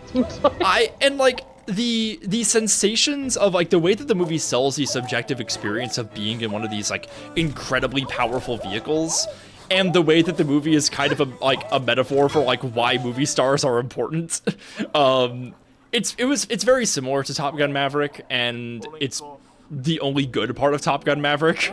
So I was like, yeah, no, I like this. This is good. I still think I kind of understand why this got the Best Picture Oscar nomination. I still think that's insane. There were so much better movies. I saw some fucking idiot on Twitter when the nominations were announced being like, F1 being nominated for Best Picture proves that 2025 was a bad year for the movies. I'm like, you're fucking insane. If you think that it just means that the people deciding have kind of worse taste. It means that the folks at the Academy have fucking questionable tastes. Some of them admitted to not fucking watching all the movies. It's really a shame. It's really stupid. Yeah. So yeah, no, blame the Academy for that one. 2025 was one of the best fucking years for movies this decade, I would say. You could make an argument for the year of Barbenheimer, or the year of Everything Ever All at Once. Nah, I think it was the last one. Like highest grossing original movie of the decade last year, Sinners. That's a good. That makes it a good year for movies. Yeah. Yeah. I still lost Best Picture to one battle after another. I'm not mad about that. Another movie that I watched, you can be mad about it if you want. Yeah, there's a movie that I watched that I really wanted to like more than I did. I thought it was like just okay and sometimes fun, but for the most part, kinda disappointing was Freaky Tales, directed, I forget who, it was a pair of directors who I think have worked on like a Marvel movie in the past.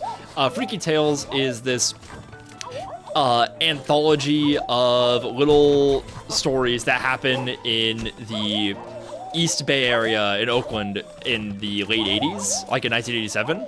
It has these 4 stories that revolve around a female rap duo, a couple of punks getting into street fights with Nazis, this basketball player named Sleepy Floyd who had his house robbed while he had like the best game of his career, and Pedro Pascal. And the thing that's really unfortunate is that like those first 3 that I mentioned, they don't play in that order exactly, but they are so fun and so stylish and so cool. I think those parts of the movie are in 3x4, and like I usually think that like, you know, having a 3x4 aspect ratio, or having a movie with multiple aspect ratios, it's kind of a gimmick from time to time. I've only seen it done well, like, you know, it takes a good movie to do that kind of shit well, right? I think. Oh, hang on, I gotta focus. I got like 4 more seconds. Oh shit! Oh, so close. They were getting relentless. You saw that shit. Yeah. Let me see if the score moved. Okay, cool. It didn't move. Thank God. But what happens in Freaky Tales is the story with the rap duo and with the punks are both in 3x4, and there's all these cute little like special effects during the punk chapter where they'll be like describing something like, hey, what's what superpower would you have? And they talk about like flying, and there's little like hand-drawn little like pencil sketch guys like flying around in a very like zine style. And like they go over the black bars, like they break the aspect ratio, which is cute. Oh yeah, no, it's great. I fucking love that shit. Sometimes that'll happen in movies where it's like this was meant to be shot in 3D, so we're gonna kind of simulate it like in Life of Pi. But I thought it was really cute. And the rap battle one doesn't do anything unique with the ratio, but it does have this really great rap battle, which was. Like, it started off being kind of silly, but then it was like, oh wait, no, this is kind of good. They're saying some heat right now. There's a lot of references to like some like more underground media from that time. Do you know the movie Repo Man, Lee? I know it exists. I might know something about it. The problem is, when you talk about movies, I'm sitting here, I'm smiling and I'm nodding and I'm enjoying what you're saying. I'm terrible at watching movies, so I assume I have not seen them. Yeah, Repo Man's like this very like punk style heavy movie from like the late 80s that I kind of thought it's like, wait, maybe you might have actually seen that, but no. It's probably somewhere on the long list of movies I will one day watch. I promise. It is a deeply underground movie. I think the guy who made it got blackballed for whatever reason. I think he was just kind of a pain in the ass to work with. There's a lot of studio meddling that happened with it, and there are lots of other media called Repo Man or Repo the Genetic Opera that have supplanted it. So yeah, they've tried to get it buried. So like, there's a lot of references to that, especially during those first 2 chapters. The bit with Sleepy Floyd is insane. There's like this crazy action sequence that happens. The most disappointing part of the movie is the one that like, when I searched up the tag for Freaky Tales, all I see are gifs of fucking Pedro Pascal, and his part in the movie is the most fucking normal.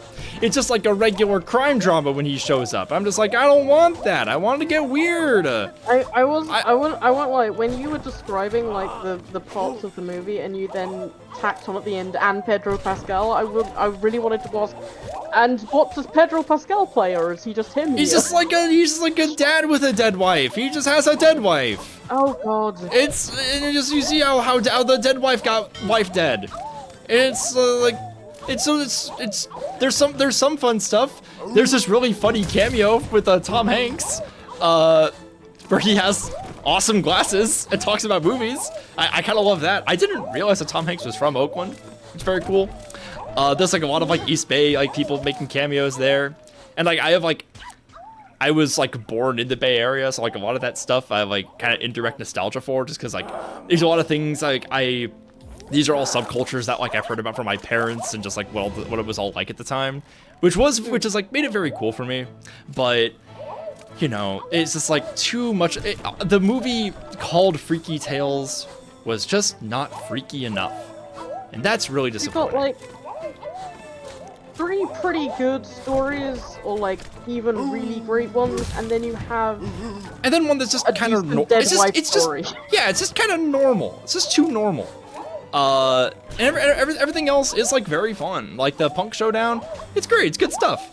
I really love that. I love that they got like local punk bands like playing today to like pretend to be Operation Ivy or fucking Black Flag. It was really cool. Really good. Yeah, and it's like it reminds me of like, man, I have so much love for like the Sacramento punk scene. Like I know like a couple of people in it, like we're friends, and it's like, yeah, like I love that you guys are like making the art that you want to. It is really too bad, like, seeing so many people try to like maintain a dead subculture sometimes. But it's like at one point it's like very imitative and nostalgic, but on the other time it's just so sincere and so much fun nonetheless. And like the little like scenes in that part of the movie are just like, no, there's just a very simple pleasure about all this, and it rocks. So it was great, and it was so funny watching it with my mom too, because she was like, hey, that guy in this movie literally looks like somebody that I knew. So that was funny. A movie that I watched that day that I know that you would fucking lovely, Death Race 2000. It was the movie that I watched before that. I'm really interested based on the name alone. Please continue. Death Race 2000 is like a 1970s cult classic, produced by Roger Corman, the guy who made like Deathstalker and a lot of Vincent Price horror movies. He made like a lot of like very campy cult movies from back in the day. And it is about a transcontinental road race in the a dystopic near future United States of America, where the goal of the participants is to kill as many pedestrian bystanders as possible. Oh, sorry, can you repeat the name of it? Death Race 2000.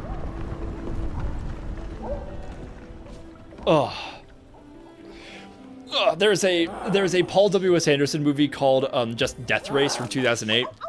Don't watch that one, watch Death Race 2000. They explain the rules of the race. They get extra points if they run over babies or old people. Oh, that sounds so fucking it is the national sport of America in the time. It is a fucking train wreck. I'm terrible at watching movies. It's like there's a very long list of movies I know I will enjoy and I want to watch. But I put off and I put off and I put off because I'm like, I'm not going to be able to focus on it because XYZ is happening right now. Then I never get around to it. I have had every single Knives Out movie added to that list and I've still never fucking gotten around to watching any of them. Because I'm like, if I'm in the wrong headspace, I'm not going to be paying attention, and I won't be paying attention to the good movie that everyone likes. Like, I've had fucking Sinners staring at me from that list since it came out, and I'm like, I'll get to it, but I need to be able to focus on it. But the problem is, that leads to me just watching absolute fucking slop half the time, like when I actually watch a movie, because I'm like, I need something I can get away with not paying attention to, because no one will be mad at me if I don't pay attention to Death Machine 1994. Here's the thing about Death Race 2000, is that like, when you call something slop, it's like, I feel like it implies that there's like a certain like lifelessness or cheapness. I should clarify, when I use the word slop, because I have used the word slop since before it became like a weird meme in the last like, year and a bit. Like, I use it to, like, it's my shorthand for it's Just kind of junk food. Oh, 100%, yeah. Like, Death Race 2000 is piping. tasty. It is piping hot garbage. It is weapons grade delicious garbage. It is fucking ahead of its time. We got it. We got it. We got it. We got it. We got it. We got it. Fuck yeah. Yes. Like I use what to refer to like it's junk food media. It's not necessarily good. You would probably get yelled at if you tried to call it high art, but it is filling and it is fun and it's tasty. In the movie, one of the cars is a Nazi car. I see. One of the first shots of the movie is somebody in the stands with a Nazi flag. We don't see the Nazi car. We just see this guy with this flag who's clearly a fan. Oh my god. So we don't know that one of the cars is themed that way yet. God, like it's awesome. But the thing is about the way I watch movies is it leads to me accidentally watching things that, like, not fully rewire my brain, but, like, reach in there and flip some switches I didn't fucking know about. Yeah, I've been going through that a lot lately, yeah. And I'm not making a joke about, like, wow, I didn't realize I had that king. No, I know what you mean. I watched the movie Hardware. Now, I don't know if Hardware is a good movie. I don't know if anyone else would agree with me, and I don't know if I understand what I watched enough to say it's good. But by the end of it, I felt like I had glimpsed into another fucking reality, and seen everything for what it could be. I feel like I've heard Hardware mentioned in the same sentence as Death Race 2000. In which case, I would probably really like Death Race 2000. Yeah, I think it's been on my list as well. Yeah. Like, Hardware is a very stupid movie. Oh yeah. But it is a movie. So is Hell Comes to Frogtown. Oh my god, that was one of the best bad movies I fucking watched this year. Name by me again, real quick. Oh, the 1986 Rowdy Roddy Piper vehicle action sex comedy Hell Comes to Frogtown. Awesome. Right, just wanted to make sure I heard that right. Please continue. Yeah. My god, that movie's fucking hilarious. If only Bambi and Tara are around because they watched it with me and we were laughing so fucking much. It rocks. They don't make them like this anymore. We need to get like extremely sleazy sex comedies back in theaters. I know that like that can't happen in our current culture, but and like that's for the best. But man, it's not good for the movies. Can I tangent quickly onto like the experience of watching Hardware? Sure, yeah. Talk about this because my next movie's a real bummer. Okay, cool.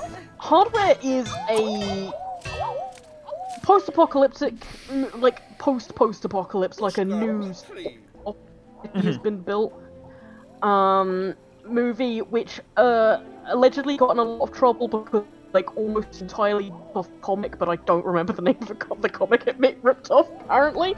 So we're going to disregard that for a minute. In this movie, some like wasteland scrapper types find like an old war robot basically, and the war robot ends up being reactivated and going on a rampage before eventually getting shut down. Like, that's the really broad strokes. The movie is technically about a bad robot killing people. Technically. Watching the movie, it's technically supposed to be a horror movie, but it didn't feel so much like a horror movie. It felt like I was being invited into this weird alternate world, this really well-presented, like, potential future humanity. I'd say potential with a lot of, like, imagine, like, 6 asterisks on that potential. But, like, the movie tricks you into thinking this is a real place, in a way, like, not just in the way that, like, yes, I'm pretending that we're in Middle-earth right now, but, like, in the sense of going, these are people, and it does the absolute bare minimum to convince you that they are people while still doing. Right. To the point where I am far too invested in everything happening. Yeah, it's a movie that convinces you of its own authenticity. It's something that something I've grown to really admire. It's kind of like what I was saying about Marty Supreme. It of its own authenticity without at any point sacrificing it being very, very stupid. Yeah. Which is exactly what I said about Die Hard when I decided that it was a masterpiece this year. A good chunk of the build-up ends up sort of just being focused on this weird pervert neighbor the main character's girlfriend lives near. You're watching a lot of pervert movies. I watch a lot of pervert movies because they tend to be the kind of trash I find very edible. Like, I kind of like sort of shitty, gritty horror movies from like the 90s and 80s because they kind of have a kind of very yummy, greasy sleaze to them. Yeah, oh totally. No, I get it. There is so much effort put into a sex scene in the like early chunks of this movie, and I don't know why. It doesn't need to be there. It's really self-indulgent and is basically just there to go, oh look, our main character is having sex with a gorgeous lady. But it also, it's filmed so like weirdly dreamily. I ended up caring about their relationship because it was presented so like beautifully. Fuck. Not like it. Oh dear. No, you're good. That was. I'm getting closer. We're doing good. Not tastefully. Not tastefully, I'll say. If so let me say that before going on my break, I've mentioned this on mic, but I don't know if you heard the details. But like before I went on my break and was going into my recovery, I knew I was gonna spend a bunch of time watching movies and catching up on stuff, watching stuff that like I knew that like Jordan and Dot, like if I asked them to watch it with me, they would probably say no. I'll get to one of those in a little bit. But I like tried to make like a loose order of things that I would watch in a given day. I went off script a couple of times. I kind of regret it in some occasions, but like I was like ordering things like, okay, I know that on this day I'm gonna be feeling maybe a little bit like this, and I'm gonna be in the mood for something like this. And I put Death Race 2000 on the list where I did because I knew I was going to watch a lot of like higher concepts, little like artsier movies. So I was like, I'm gonna be craving some garbage to kind of balance out my diet a little bit because I like that kind of stuff, and not everything I watch can be a masterpiece. So I've got to like allow myself some grace there. And I put it on that day where I ended up watching Freaky Tales, and in my spreadsheet I put it right after the 2024's The Brutalist, because I knew that movie was going to be really long, really engaging, and a big fucking bummer. Now, The Brutalist is a historical epic about I don't know if this guy was fictionalized or not, but he was a Jewish architect who immigrated to the U.S. In the years following World War II, finds work in Pennsylvania, building this like big community center with off of the financing of this rich patron who takes like a very just takes an interest in him. And it's a movie with a great movie with chapters. I love that it's got chapters. It's divided into two parts. And like separated by like a minute-long intermission, which I love. I wish movies had intermissions again. And it spends the first half of the movie detailing like how he finds his work and like gets his footing and makes himself known to this guy.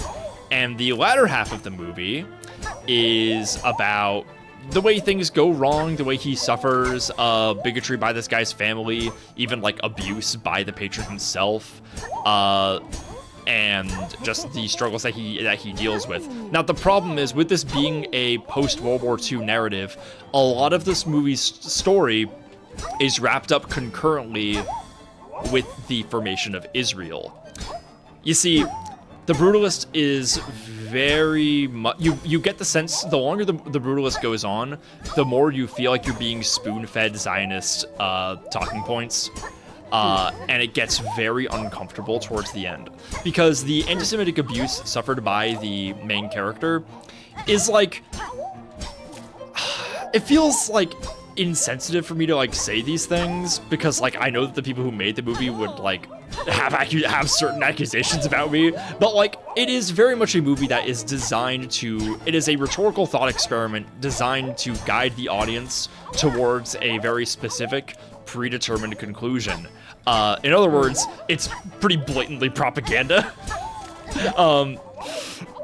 It's framed that like that life in America is just too hard, and that the only thing that, like, the only options for the Jewish people to find self-definition is to partake in this colonial project. And like they have like a little debate about like, should we move to Israel? And like there's a bit of a debate there, but it's all just a fucking farce. It's just a front. They don't talk about like the people who lived there first, or like anything beyond just like, oh no, life is just gonna be so hard, we don't know anybody there.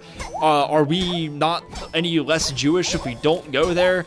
And it's framed entirely fucking incorrectly, in my opinion. And like the way that the movie pivots so much around the character being literally raped by his boss feels so much just like a, like, it just flattens any discussion of or nuance of what could possibly happen. It's like they invented the worst possible thing to make it so, like, so any kind of disagreement with the movie's premise is flawed or bigoted. And the movie is designed to make you go, oh, you disagree with blank, so do you condone such and such? Yeah, which is a thing that we see on that chat, look at me. It's a thing that we see a lot of these days, right? We see it a lot.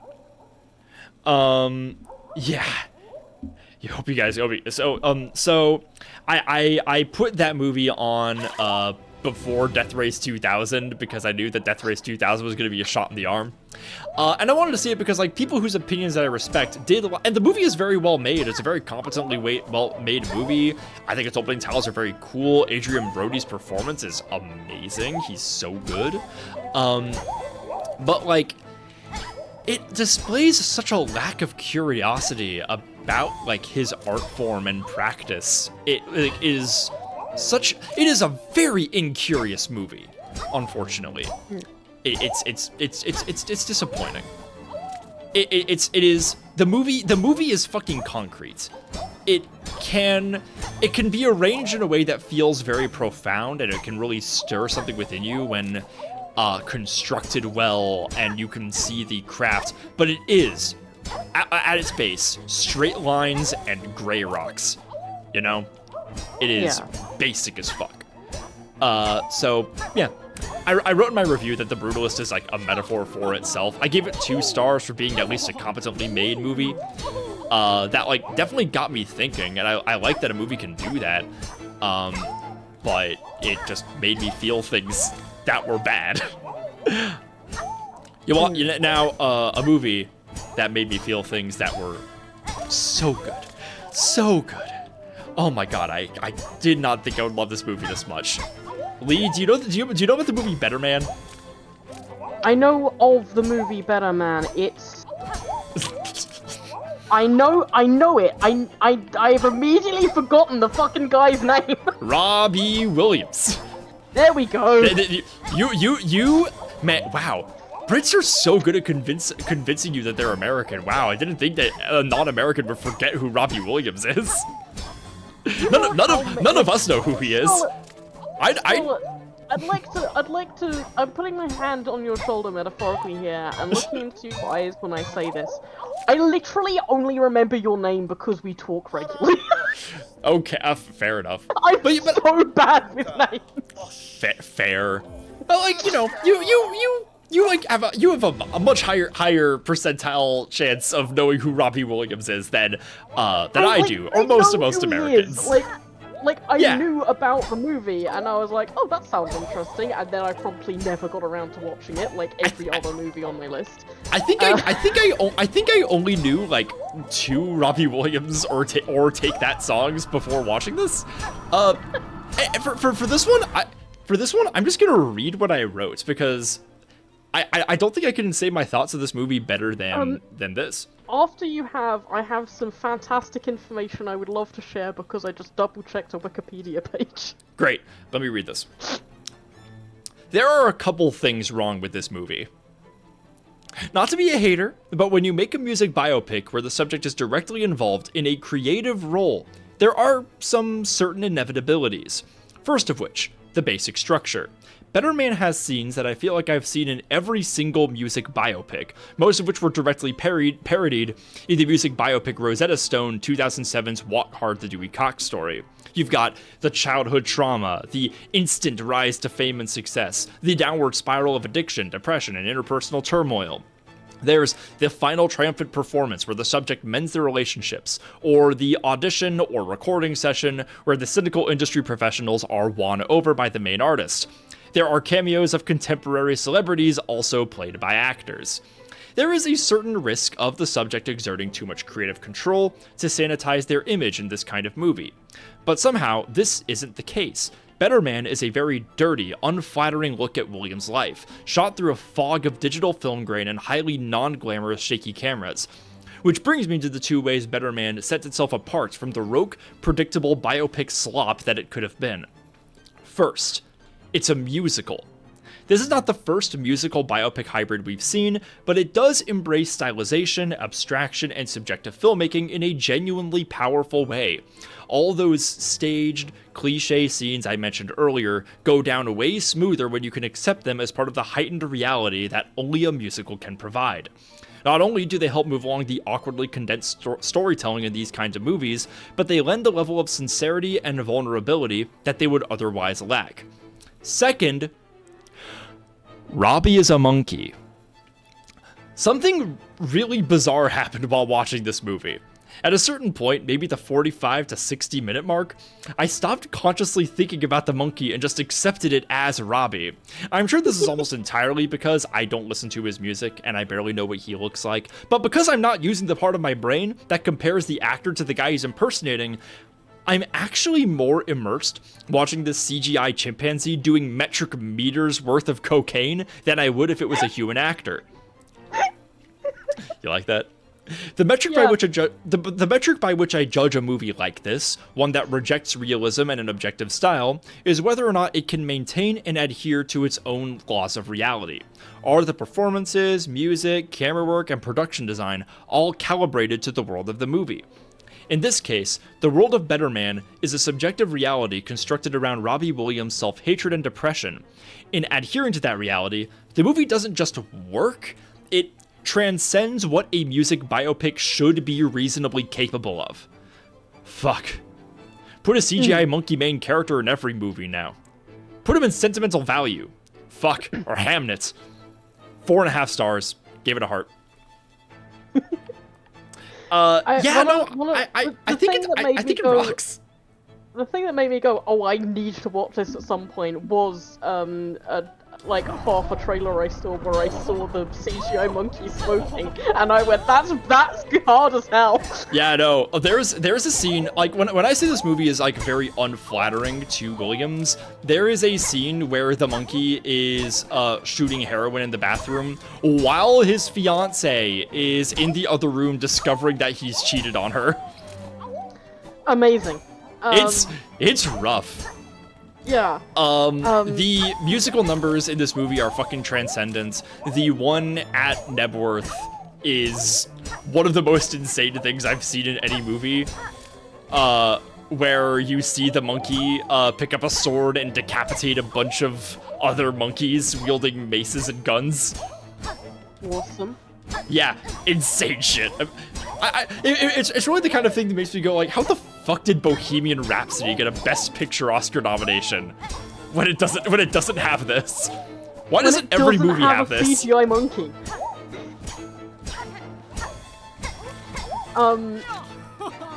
Yeah, I liked your review of it. That's very good.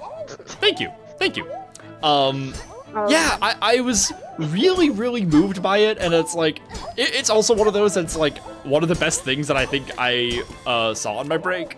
And I knew that Dot and Jordan Ortera did not want to watch it with me because they, quote, don't care about Robbie Williams. And I think that's cowardly. Because you know what? I also don't care about Robbie Williams. I don't give a shit about him, and I wanted to watch the movie based entirely on... I want to see Robbie Williams as a CGI monkey smoking. Yeah, it's genuinely like it's a really powerful movie. Give a shit about him.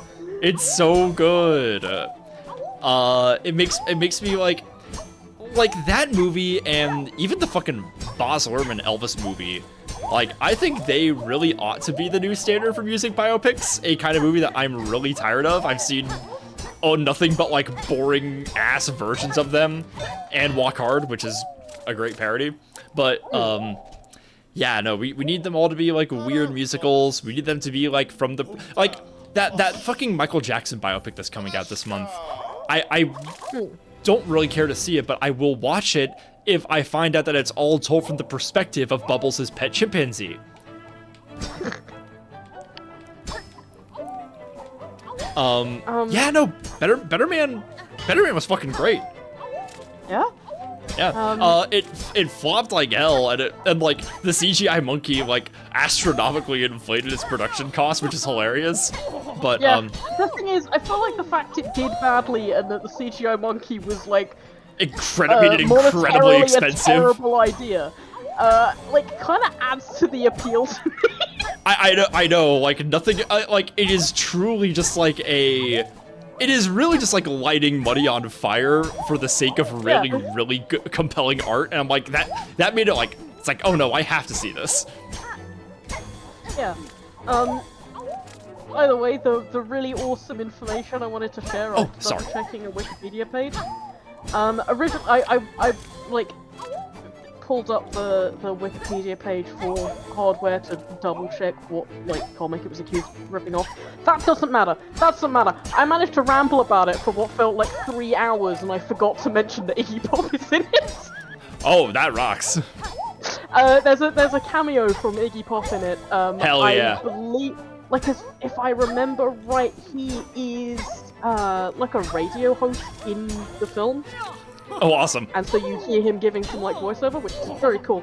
The other thing I wanted to mention is a really funny specification in, like, the plot summary. Yes. Just this sentence. After Shades leaves, they have loud, passionate sex while being unknowingly watched by their foul-mouthed, perverted, voyeuristic neighbors. Hell yeah. I really like the Wikipedia summary mentioned that the sex was both loud and passionate. Well, it's the way that they describe the guy listening in. It's like, wow, way to fucking back the bus over this dude. To be fair, he does deserve it. He is like written to be just a detestable little man of a character. But it's like, wow, can't fucking catch a break. But a movie that I like how the Wikipedia summary accurately has to draw attention to the kind of sex they're having, because just saying they have sex does not at all do justice to the experience of watching this bizarrely dreamlike sex scene.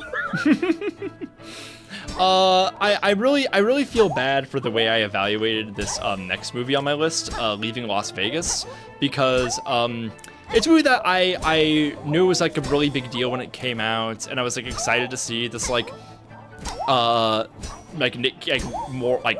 more prestigious Nick Cage performance, and it was very good. Like, he was very good in the movie. The movie was just a bit too much of like a divorced dad movie for me to really get into it, sadly. It's like Nick Cage is like a sad Hollywood writer who's like, I'm gonna go to Las Vegas and drink myself to death, and there's this woman who I'm gonna hang out with who isn't gonna stop me. And it's like, okay, I've seen movies about like a sad dude with problems before. I don't know if I'm really moved by this. It's occasionally kind of funny. Like, it is objectively hilarious watching Nick Cage like going boozing and cruising. Like, it is awesome watching him drive drunk. But you know, you gotta give me more than that. It is. Yeah. It's a movie that was technically very good. Yeah. It can be fun to watch Nick Cage drunk drive, but you need something more than that. A movie can't just be Nick Cage getting drunk and crashing his car or whatever. And like most of it is, he doesn't even crash his car. He doesn't crash it. Oh, come on! Well, I mean, in a way that might be like. There's something kind of awe-inspiring in there because that means he is like an absolute fucking champion at drunk driving, which you love to see. Not only is he drunk driving. Yeah, you're watching a real master of the craft here. I mean, let's like make no mistake. If he crashed, that'd be fucking pathetic. Get out of here. And like. I have to wonder if a lot of my criticisms are just no fault of the movie. Because keep in mind, during this week of movies, I was still on opioids. I was still, like, having, like, a lot of bad fatigue. Like, I was in and out of sleep a lot in the middle of my stuff. And I was, like, waking up every day at this period, like, feeling like I had just woken up from a 1,000-year winter. So, like, I might not have been, like, in the right headspace to engage with some of these. And like I think Vegas was the one that like was most hurts in my coverage. But I did watch a movie that I think I can go back to opioids free and enjoy just the same. Deep Red, directed by Dario Argento, the director of Suspiria, master of the Giallo mystery horror movie, one of the best Italians who's ever done it. Deep Red is a really funny one, because it is much more of like a mystery detective story than Suspiria. Like, Suspiria, its atmosphere and structure feel very traditional in a way, where you have like a girl trapped in a situation. This one, you've got like a grown-ass dude and a grown-ass lady who are investigating, like procedurally investigating a situation. I see. There is some stuff in the movie that, like, I think the movie has, like, a director's cut where Argento added some scenes in Italian. The movie was mostly in English, like Suspiria. And, like, the scenes that he added were a lot of fluff that Argento kind of likes, a lot of, like, weird rom-com stuff that didn't always work for me. It makes the movie a little tonally dissonant. I gotta say, the looks of the two main protagonists are great. They both really slay. The guy who played the fucking male lead, he was like a famous British actor in the 70s, but I can't fucking remember his name. But you know, they both slayed. The thing that really makes Deep Red so good is that so like much like Suspiria, what'll happen is there'll be like a dialogue scene, there'll be like just a little bit of connective tissue and like normal story stuff happening, and then when murders and horror starts happening, the fucking score kicks in. And the one in Suspiria is this really manic and really spooky score that has like these insane like metal drums and like witch like chanting happening, and it's really it's this crazy like frenzy, and it's awesome. And like it creates a really great and very manic horror atmosphere. Now, Deep Red does something different. When someone's about to get killed in Suspiria, the coolest fucking jazz fusion starts playing. It is awesome stuff. Like, genuinely, the vibes are not like someone's about to get killed. It's like we shouldn't be getting murdered. We should be at the club right now. This fucking bangs. It is genuinely some of the coolest music. I mentioned how the mastermind is like, oh yeah, it's like trying to be like the Ocean's movies. This music straight up fucking sounds like it should be in Ocean's 11. Which is like not the right vibe for a horror movie, but I cannot say it was not awesome. It was, it's a great vibe. Does like, it being the correct vibe matter when it goes this hard? Exactly. It is deeply tonally dissonant, but no, it just owns. It's very similar to Lair of the White Worm, where it was like, I feel like this horror is being built on a negative trans stereotype, but she also slays so hard, and the movie is so campy that I don't really care. Yeah, fair. Yeah, no, she fucking slays so much. I fucking love Amanda Donahoe in that movie. I'm trying to look up what I watched before that. One second, let me just get this up. If While I keep talking, I'll do better. I actually don't have a lot to say about this next while one, sadly. while you pull that up, I'm gonna drop in stream live vlogging. I actually have a Death Machine poster. It is the only movie poster I own. Nice. And a friend got it for me because I made them watch Death Machine with me, and I said I wish I had a poster of this stupid fucking movie. So they went and found the highest, like, resolution of, I think it's like a fucking German poster that they could find, and got it printed and mailed to me. Oh, that owns. Yeah, a very bad movie poster, that I got, shortly before a very good band poster. Nice. And a bunch of Hitler's movies, but we're not gonna worry about that. So this next movie that I watched, I don't have a lot to say about because like it's from a similar era as like 8.5, which I thought was just incredible. One of the fucking best things I've ever seen. So far, I've been really wanting to really connect with French New Wave cinema. So I watched Breathless earlier this year, and I thought it was neat. Didn't love the script, but I thought it was cool. On my break, I watched The 400 Blows, which is one of the big movies by Francois Truffaut. And I think it's another one like Leaving Las Vegas that, like, I think it just didn't really have me. I wasn't really in the right headspace for it. I kind of miscalculated that. But, like, there's a lot in it that I thought was really neat and I really appreciated. There is this, like when the more you learn about the movie and, like, the kind of biographical nature of it, it is very, very fascinating. It's another one of those ones where it's like, oh no, they actually figured out how to make like long takes work. The last scene of The 400 Blows where he like finally like leaves the juvie center is awesome. It's so good. And like the entire movie, the kid like spends trying to find like some level of autonomy and like trying to find some bit of like self-definition, and it just no one really will let him. Every adult in his life feels like he is their property, which, you know, I talk to people who are like youth liberationists and stuff, and I don't know too much about it, like the principles and like what we're gonna do with this movement. But I watch movies like this and I'm like, no, y'all keep it up. That's good stuff. I don't think it's. Oh fuck! I was literally 2 away.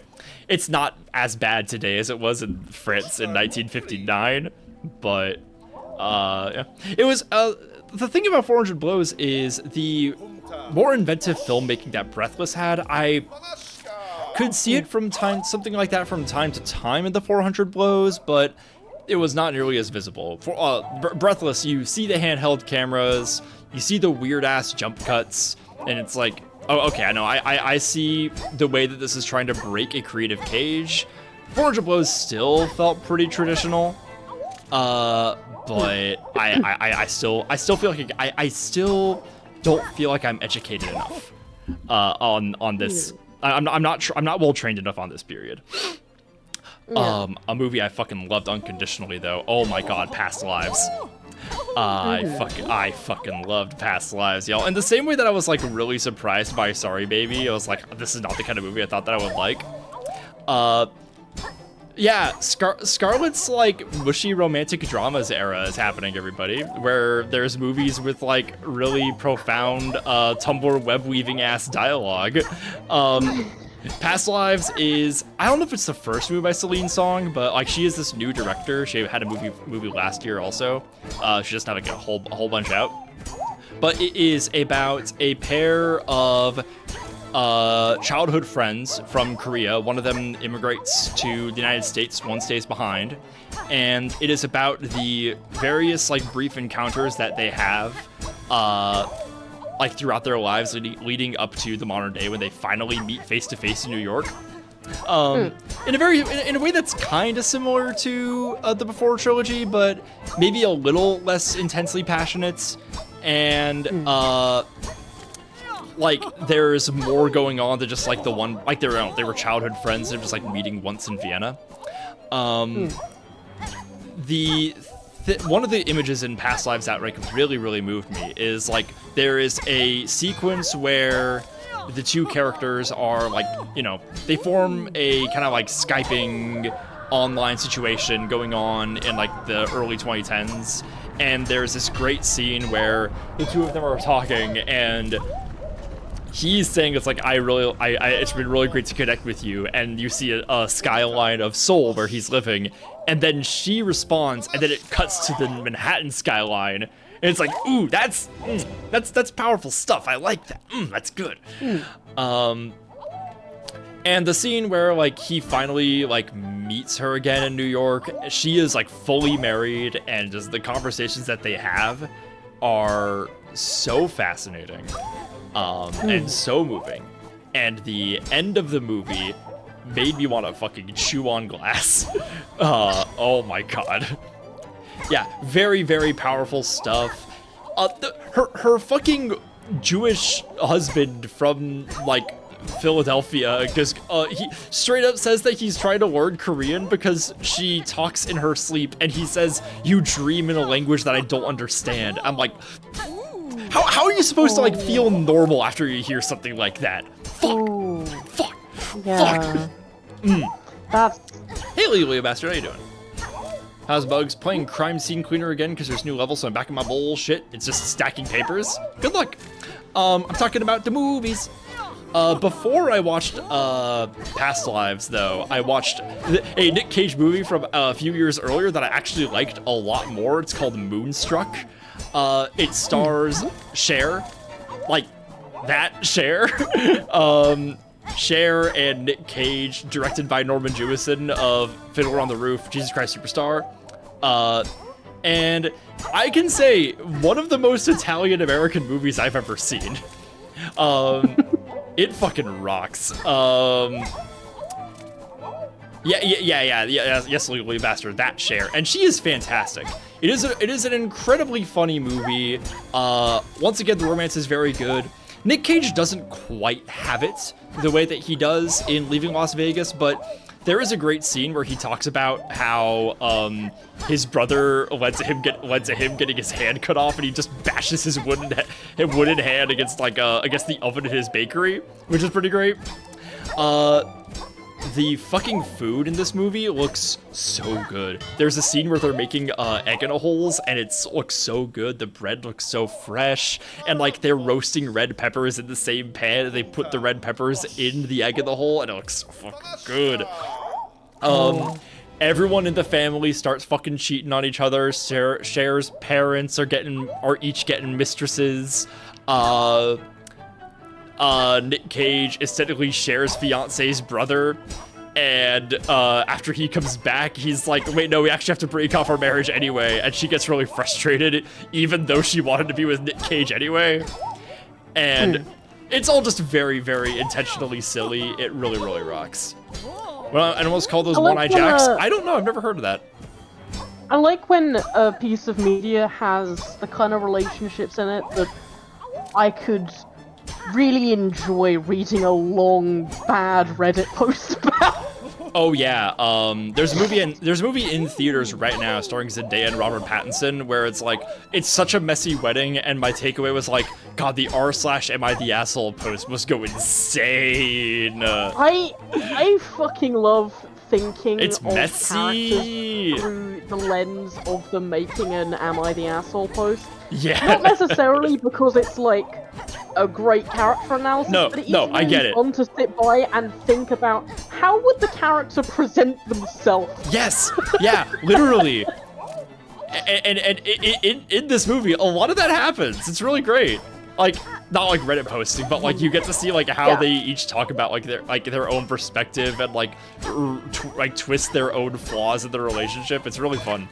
Yeah, like, it can be really fun to watch some characters kind of fuck up their relationships and then try desperately and go, I was in the right though, I wasn't wrong here. Yeah. Right before Moonstruck, and I mean like I turned this movie off and then immediately started Moonstruck, was Heretic from 2024, starring Hugh Grant and these two girls, one of which was in Companion. In this movie, Hugh Grant makes saw traps for Mormons and lectures them about atheism, and it's kind of stupid, but it's also one of the more entertaining things that I watched that day. Yeah? That's the movie I've actually technically started watching. As in, last year, my previous living situation, I had a housemate who had, like, got her Netflix account up on the house TV, and we were gonna hang out and watch a movie, and we started watching it, and I was getting really into it, and then she went, "I'm bored," and switched it over to something else. That's so stupid. She was high as fuck. That's so fucking stupid. That movie would be really fun to watch high. Yeah, it's incredibly like extreme close-ups on Hugh Grant while he's just like wildin' talking about like doing Jar Jar Binks impressions and talking about Monopoly. It's absolutely wild. Is she said like she was too high to watch that movie and it was boring, and then she switched over and we watched Never Let Go. Which I feel like was a much worse movie to watch, right? Oh boy. It was deeply stressful. I have a terrible time watching movies where it's like, this is about motherhood and a mother making decisions which aren't good, and like I understand that's a very rich and compelling, interesting like lens for a story to take. I hate watching it. I couldn't fucking sit through the fucking Babadook years ago when I tried watching it, because I was just like, I don't care how like narratively compelling it is, I don't want to watch a mother like resent her children for 90 minutes. Yeah. I still haven't seen that. Oh man. Probably good, but I have my opinion on it is very much tainted. Yeah. The thing about Heretic is that like everything that's happening in the movie is a very like basic Reddit atheist kind of argument, but like it's all designed to test the two Mormon girls to like question him and like go deeper and seek more answers. And like that itself is a very cool premise. Honestly, the idea of Hugh Grant just tormenting two Mormons for 2 hours is a really fun premise. It doesn't end, it ends in a very predictable way, I would say. And I think I've been going into the tags of every movie that I've watched to like find like cool posts and gift sets and reviews and stuff, or like posters. I really love seeing like foreign posters, especially Japanese posters for some of these. It's all good stuff. And the fucking discourse about Heretic that happens on Tumblr is so fucking annoying. There's people who like really think it's like way deeper than it is, and like assign intentionality to certain things that really just doesn't seem right, you know? Oh dear. Yeah, it's all part of this like the whole wave of thinking that's like, you know, it's actually cool to be like Christian actually, because Reddit atheism is for bad incels or some stuff or some bullshit. Yeah, that means it's cool to be Christian. I think that just means it's cool to be literally any other kind of atheist than the kinds who are very tedious on Reddit. Yeah. It's not fun stuff. It's like, I don't know, like maybe read a book or something. I don't know. Or just like don't treat your media like it's an exercise in moralizing, you know? Yeah, sometimes a movie is just like a movie. Yeah, totally. And it goes. Sometimes the moral at the end of the story is a metaphorical Rob Serling turning around to go, wasn't that fucked up? Yeah. Which is kind of how Heretic ends, which, awesome. I don't know. Yeah. To me, he's being atheist for the love of the fucking game. He's doing it as a hobby. Yeah, literally. No. He's doing it worst anyone's ever done it. No, it's really great. Yeah, no, it rocks. Why is this It's whole so good. conversation making me think about religious killer? I kill because God commands me to purge the world of demons. Atheist killer. I kill because of my own moral code. And agnostic killer. No one knows why I kill. I love that fucking template. It's so funny. So good. No one knows who invented the accordion. I love it so much. I think about no one knows why I kill like every day. It's really fucking funny. The movie I watched right before Heretic, definitely the opposite of that movie. Porco Rosso, which was the only Hayao Miyazaki movie I had not seen. And it is not my favorite Hayao Miyazaki movie. However, being a lower tier or bad Miyazaki movie still means it is head and shoulders over like nearly every animated movie that's ever been made. Yeah, no, it's awesome. It's so fucking silly. The premise of this one is Porco is this he's like a mercenary in like pre-fascist Italy, and he's like flying around the Mediterranean fighting like sky pirates. And he's just a pig. He's just like a pig guy. That's just kind of a fact. Like, there's not really, it's not like a big plot point, really. Like, it comes up in like in some conversation, and it has like a couple of cool scenes connected to it. But like, it's just kind of a fact of the movie. He's a pig for the same reason that Robbie Williams is a CGI chimp. Yeah, kind of.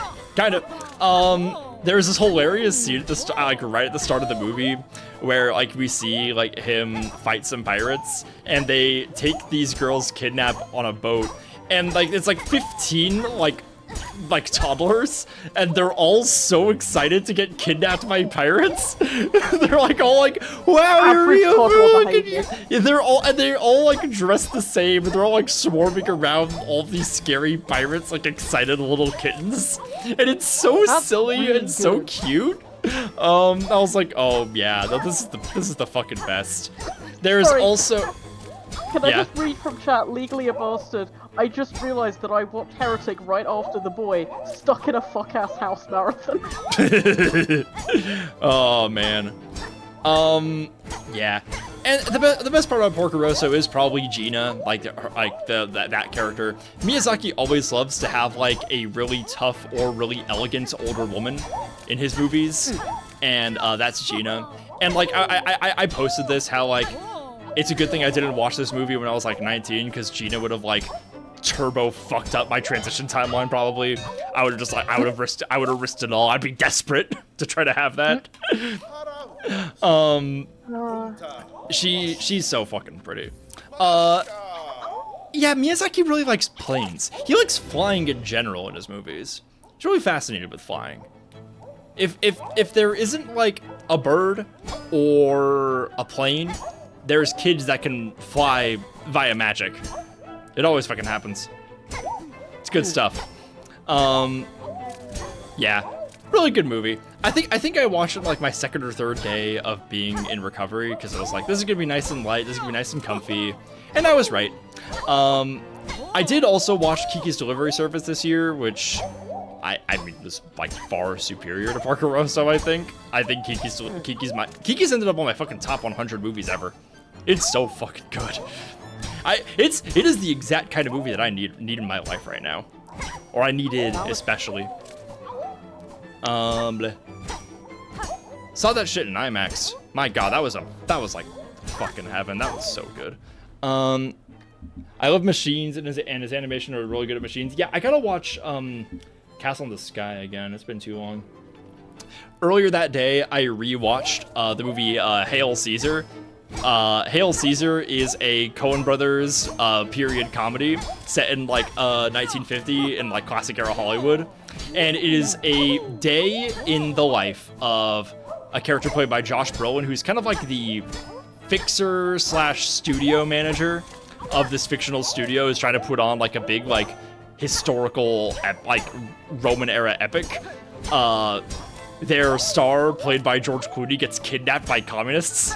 And a bunch of other stuff happens. The whole movie is George Clooney hanging out with the communists and Josh Brolin going from set to set to like try and solve these problems, and just other wacky little characters interacting in really goofy ass ways.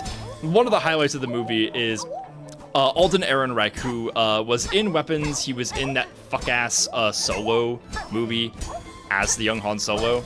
And he plays this cowboy actor who is basically only good at doing cowboy stunts. He is like not a good like dramatic actor. And he gets pegged to do this sophisticated drama. And the director is played by Ralph Fiennes. And he can't get one line into his scene without Ralph Fiennes' character, whose name is Lawrence, giving him diction lessons. And then the scene turns from trying to get the scene to work to him just coaching this guy to go, "Would that it were so simple." And he just goes, would that it was so simple. Why are you saying that? Why are you saying it like, would? Well, I'm trying to say it like you did, Mr. Lawrence. Would that it was so simple. Oh, would that it was so simple. Would that it was so simple. Amazing. There is a scene where Channing Tatum performs in an extremely homoerotic sailor musical number. Nice. Yeah. There's a lot of really, really good stuff. It's a Coen Brothers movie that is, you know, maybe not like higher tier for some, but I would say it is criminally underrated. Only vaguely related, fuck that guy. What specifically did he do? I don't fucking know. I like his acting. I know, everybody in fucking Hollywood like really sucks right now. It is very easy for me to accept parts played by really bad people, because that makes up most of the people that I see in the movies these days. I was praising Tom Cruise earlier, okay? Yeah. If they're gonna suck, they could at least be good at their fucking job. Oh yeah. Ralph Fiennes was fucking incredible in 28 Years Later. So good. Bone Temple didn't have to exist. I'm still mad at that movie.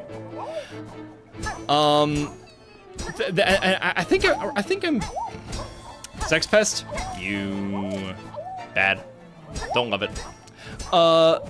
Day before Hail Caesar, I think like the first day of my recovery, day after the surgery, I watched like 5 movies that fucking day. I think I remember all of them. The last movie I watched that night was Lars von Trier's Europa, which I mentioned earlier that like there were some movies that I watched where like I don't know if I was able to fully appreciate them because I was like too medicated or too fatigued or just too much in pain, or whatever. And Europa, I was like locked in for. I like wasn't distracted. I wasn't too. I was a little bit sleepy, but like, I didn't nod off during the movie.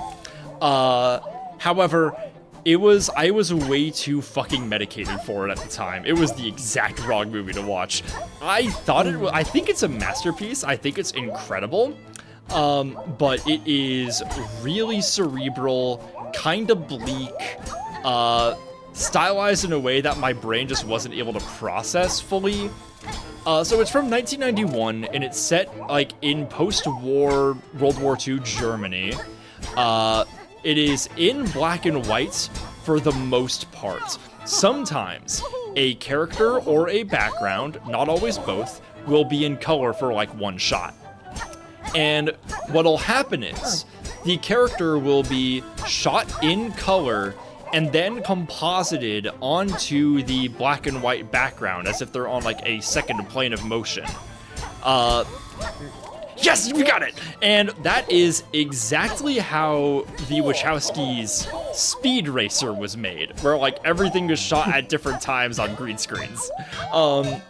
And it creates this incredible visual style, but like I couldn't always figure out what it all meant.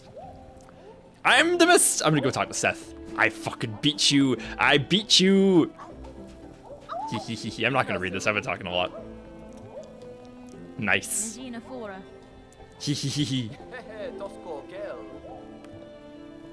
Oh, I gotta get some water.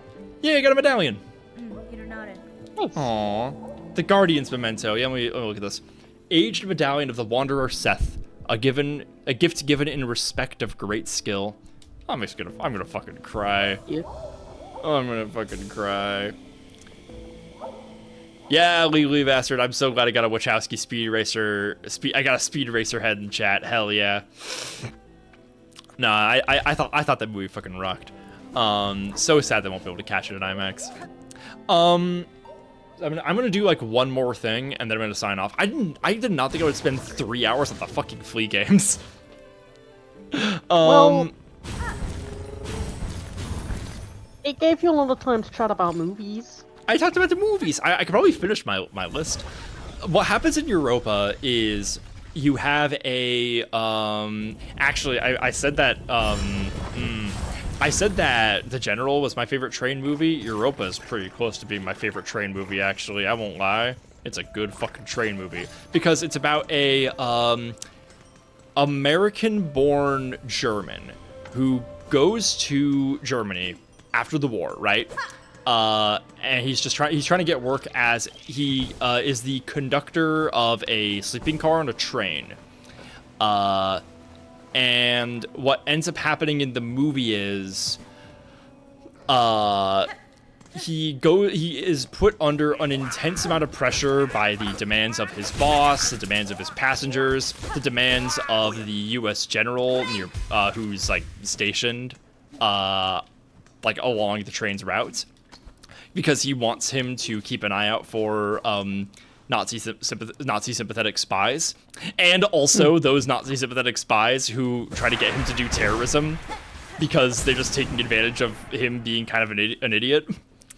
And yeah, a lot of the most manic and violent scenes of the movie will happen with this kind of like split plane kind of thing that I mentioned, where like there'll be a kid who pulls a gun out of a compartment to like shoot this German minister, and you'll like see that he's clearly like shot at like a different time than that dude. It's just like on a different fucking plane at the camera face. It's really the frame is split in really weird ways. The other motifs of the movie are there is a repeated narrator voiced by Max von Sydow, and every time he shows up, it is as like a hypnotic induction, kind of.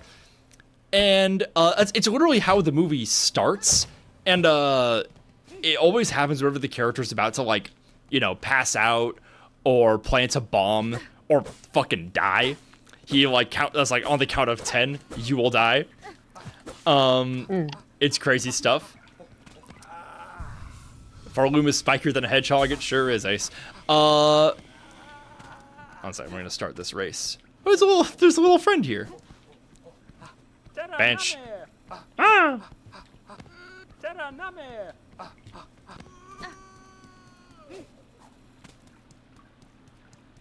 I thought we could race again here. I thought we could race against this guy once more. Was I mistaken about this? Almost saw my stack of papers over. That's so sad. I'm so sorry to hear that. And the other very fun motif that happens on this train movie is there's this recurring visual motif of like a very tight POV shot of the train tracks, like scrolling down the frame at night, and they're like perfectly centered to make it look like they're film stock going through a projector, which is very cool. I think I love it. Nice. I think you beat him for the final time. You're supposed to be able to challenge him once more. Have you already challenged him and forgotten? I thought that there was a final time that you could do it. Hold on, I'm gonna look this up. Silksong Sprint Master. Sprint Master Memento. Okay. Let's see. Let's see. Given by after beating him 4 times in his race. So yeah, you can beat him once more. Okay. After completing the wish and receiving the what the fuck? Oh shit. Okay. I can only do this after I trigger the ending. Okay, so I have to come back here. Okay.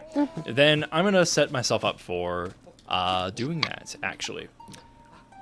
Can they even dig up here? Okay, no, they can't dig there because it's a platform. Or is it because we're inside of a cave? That bug in the background seeking too. So yeah, Europa there's a lot going on, and it's a very stylistic movie visually, and there's just so much going on in every frame of it. But fuck, I was not ready for it.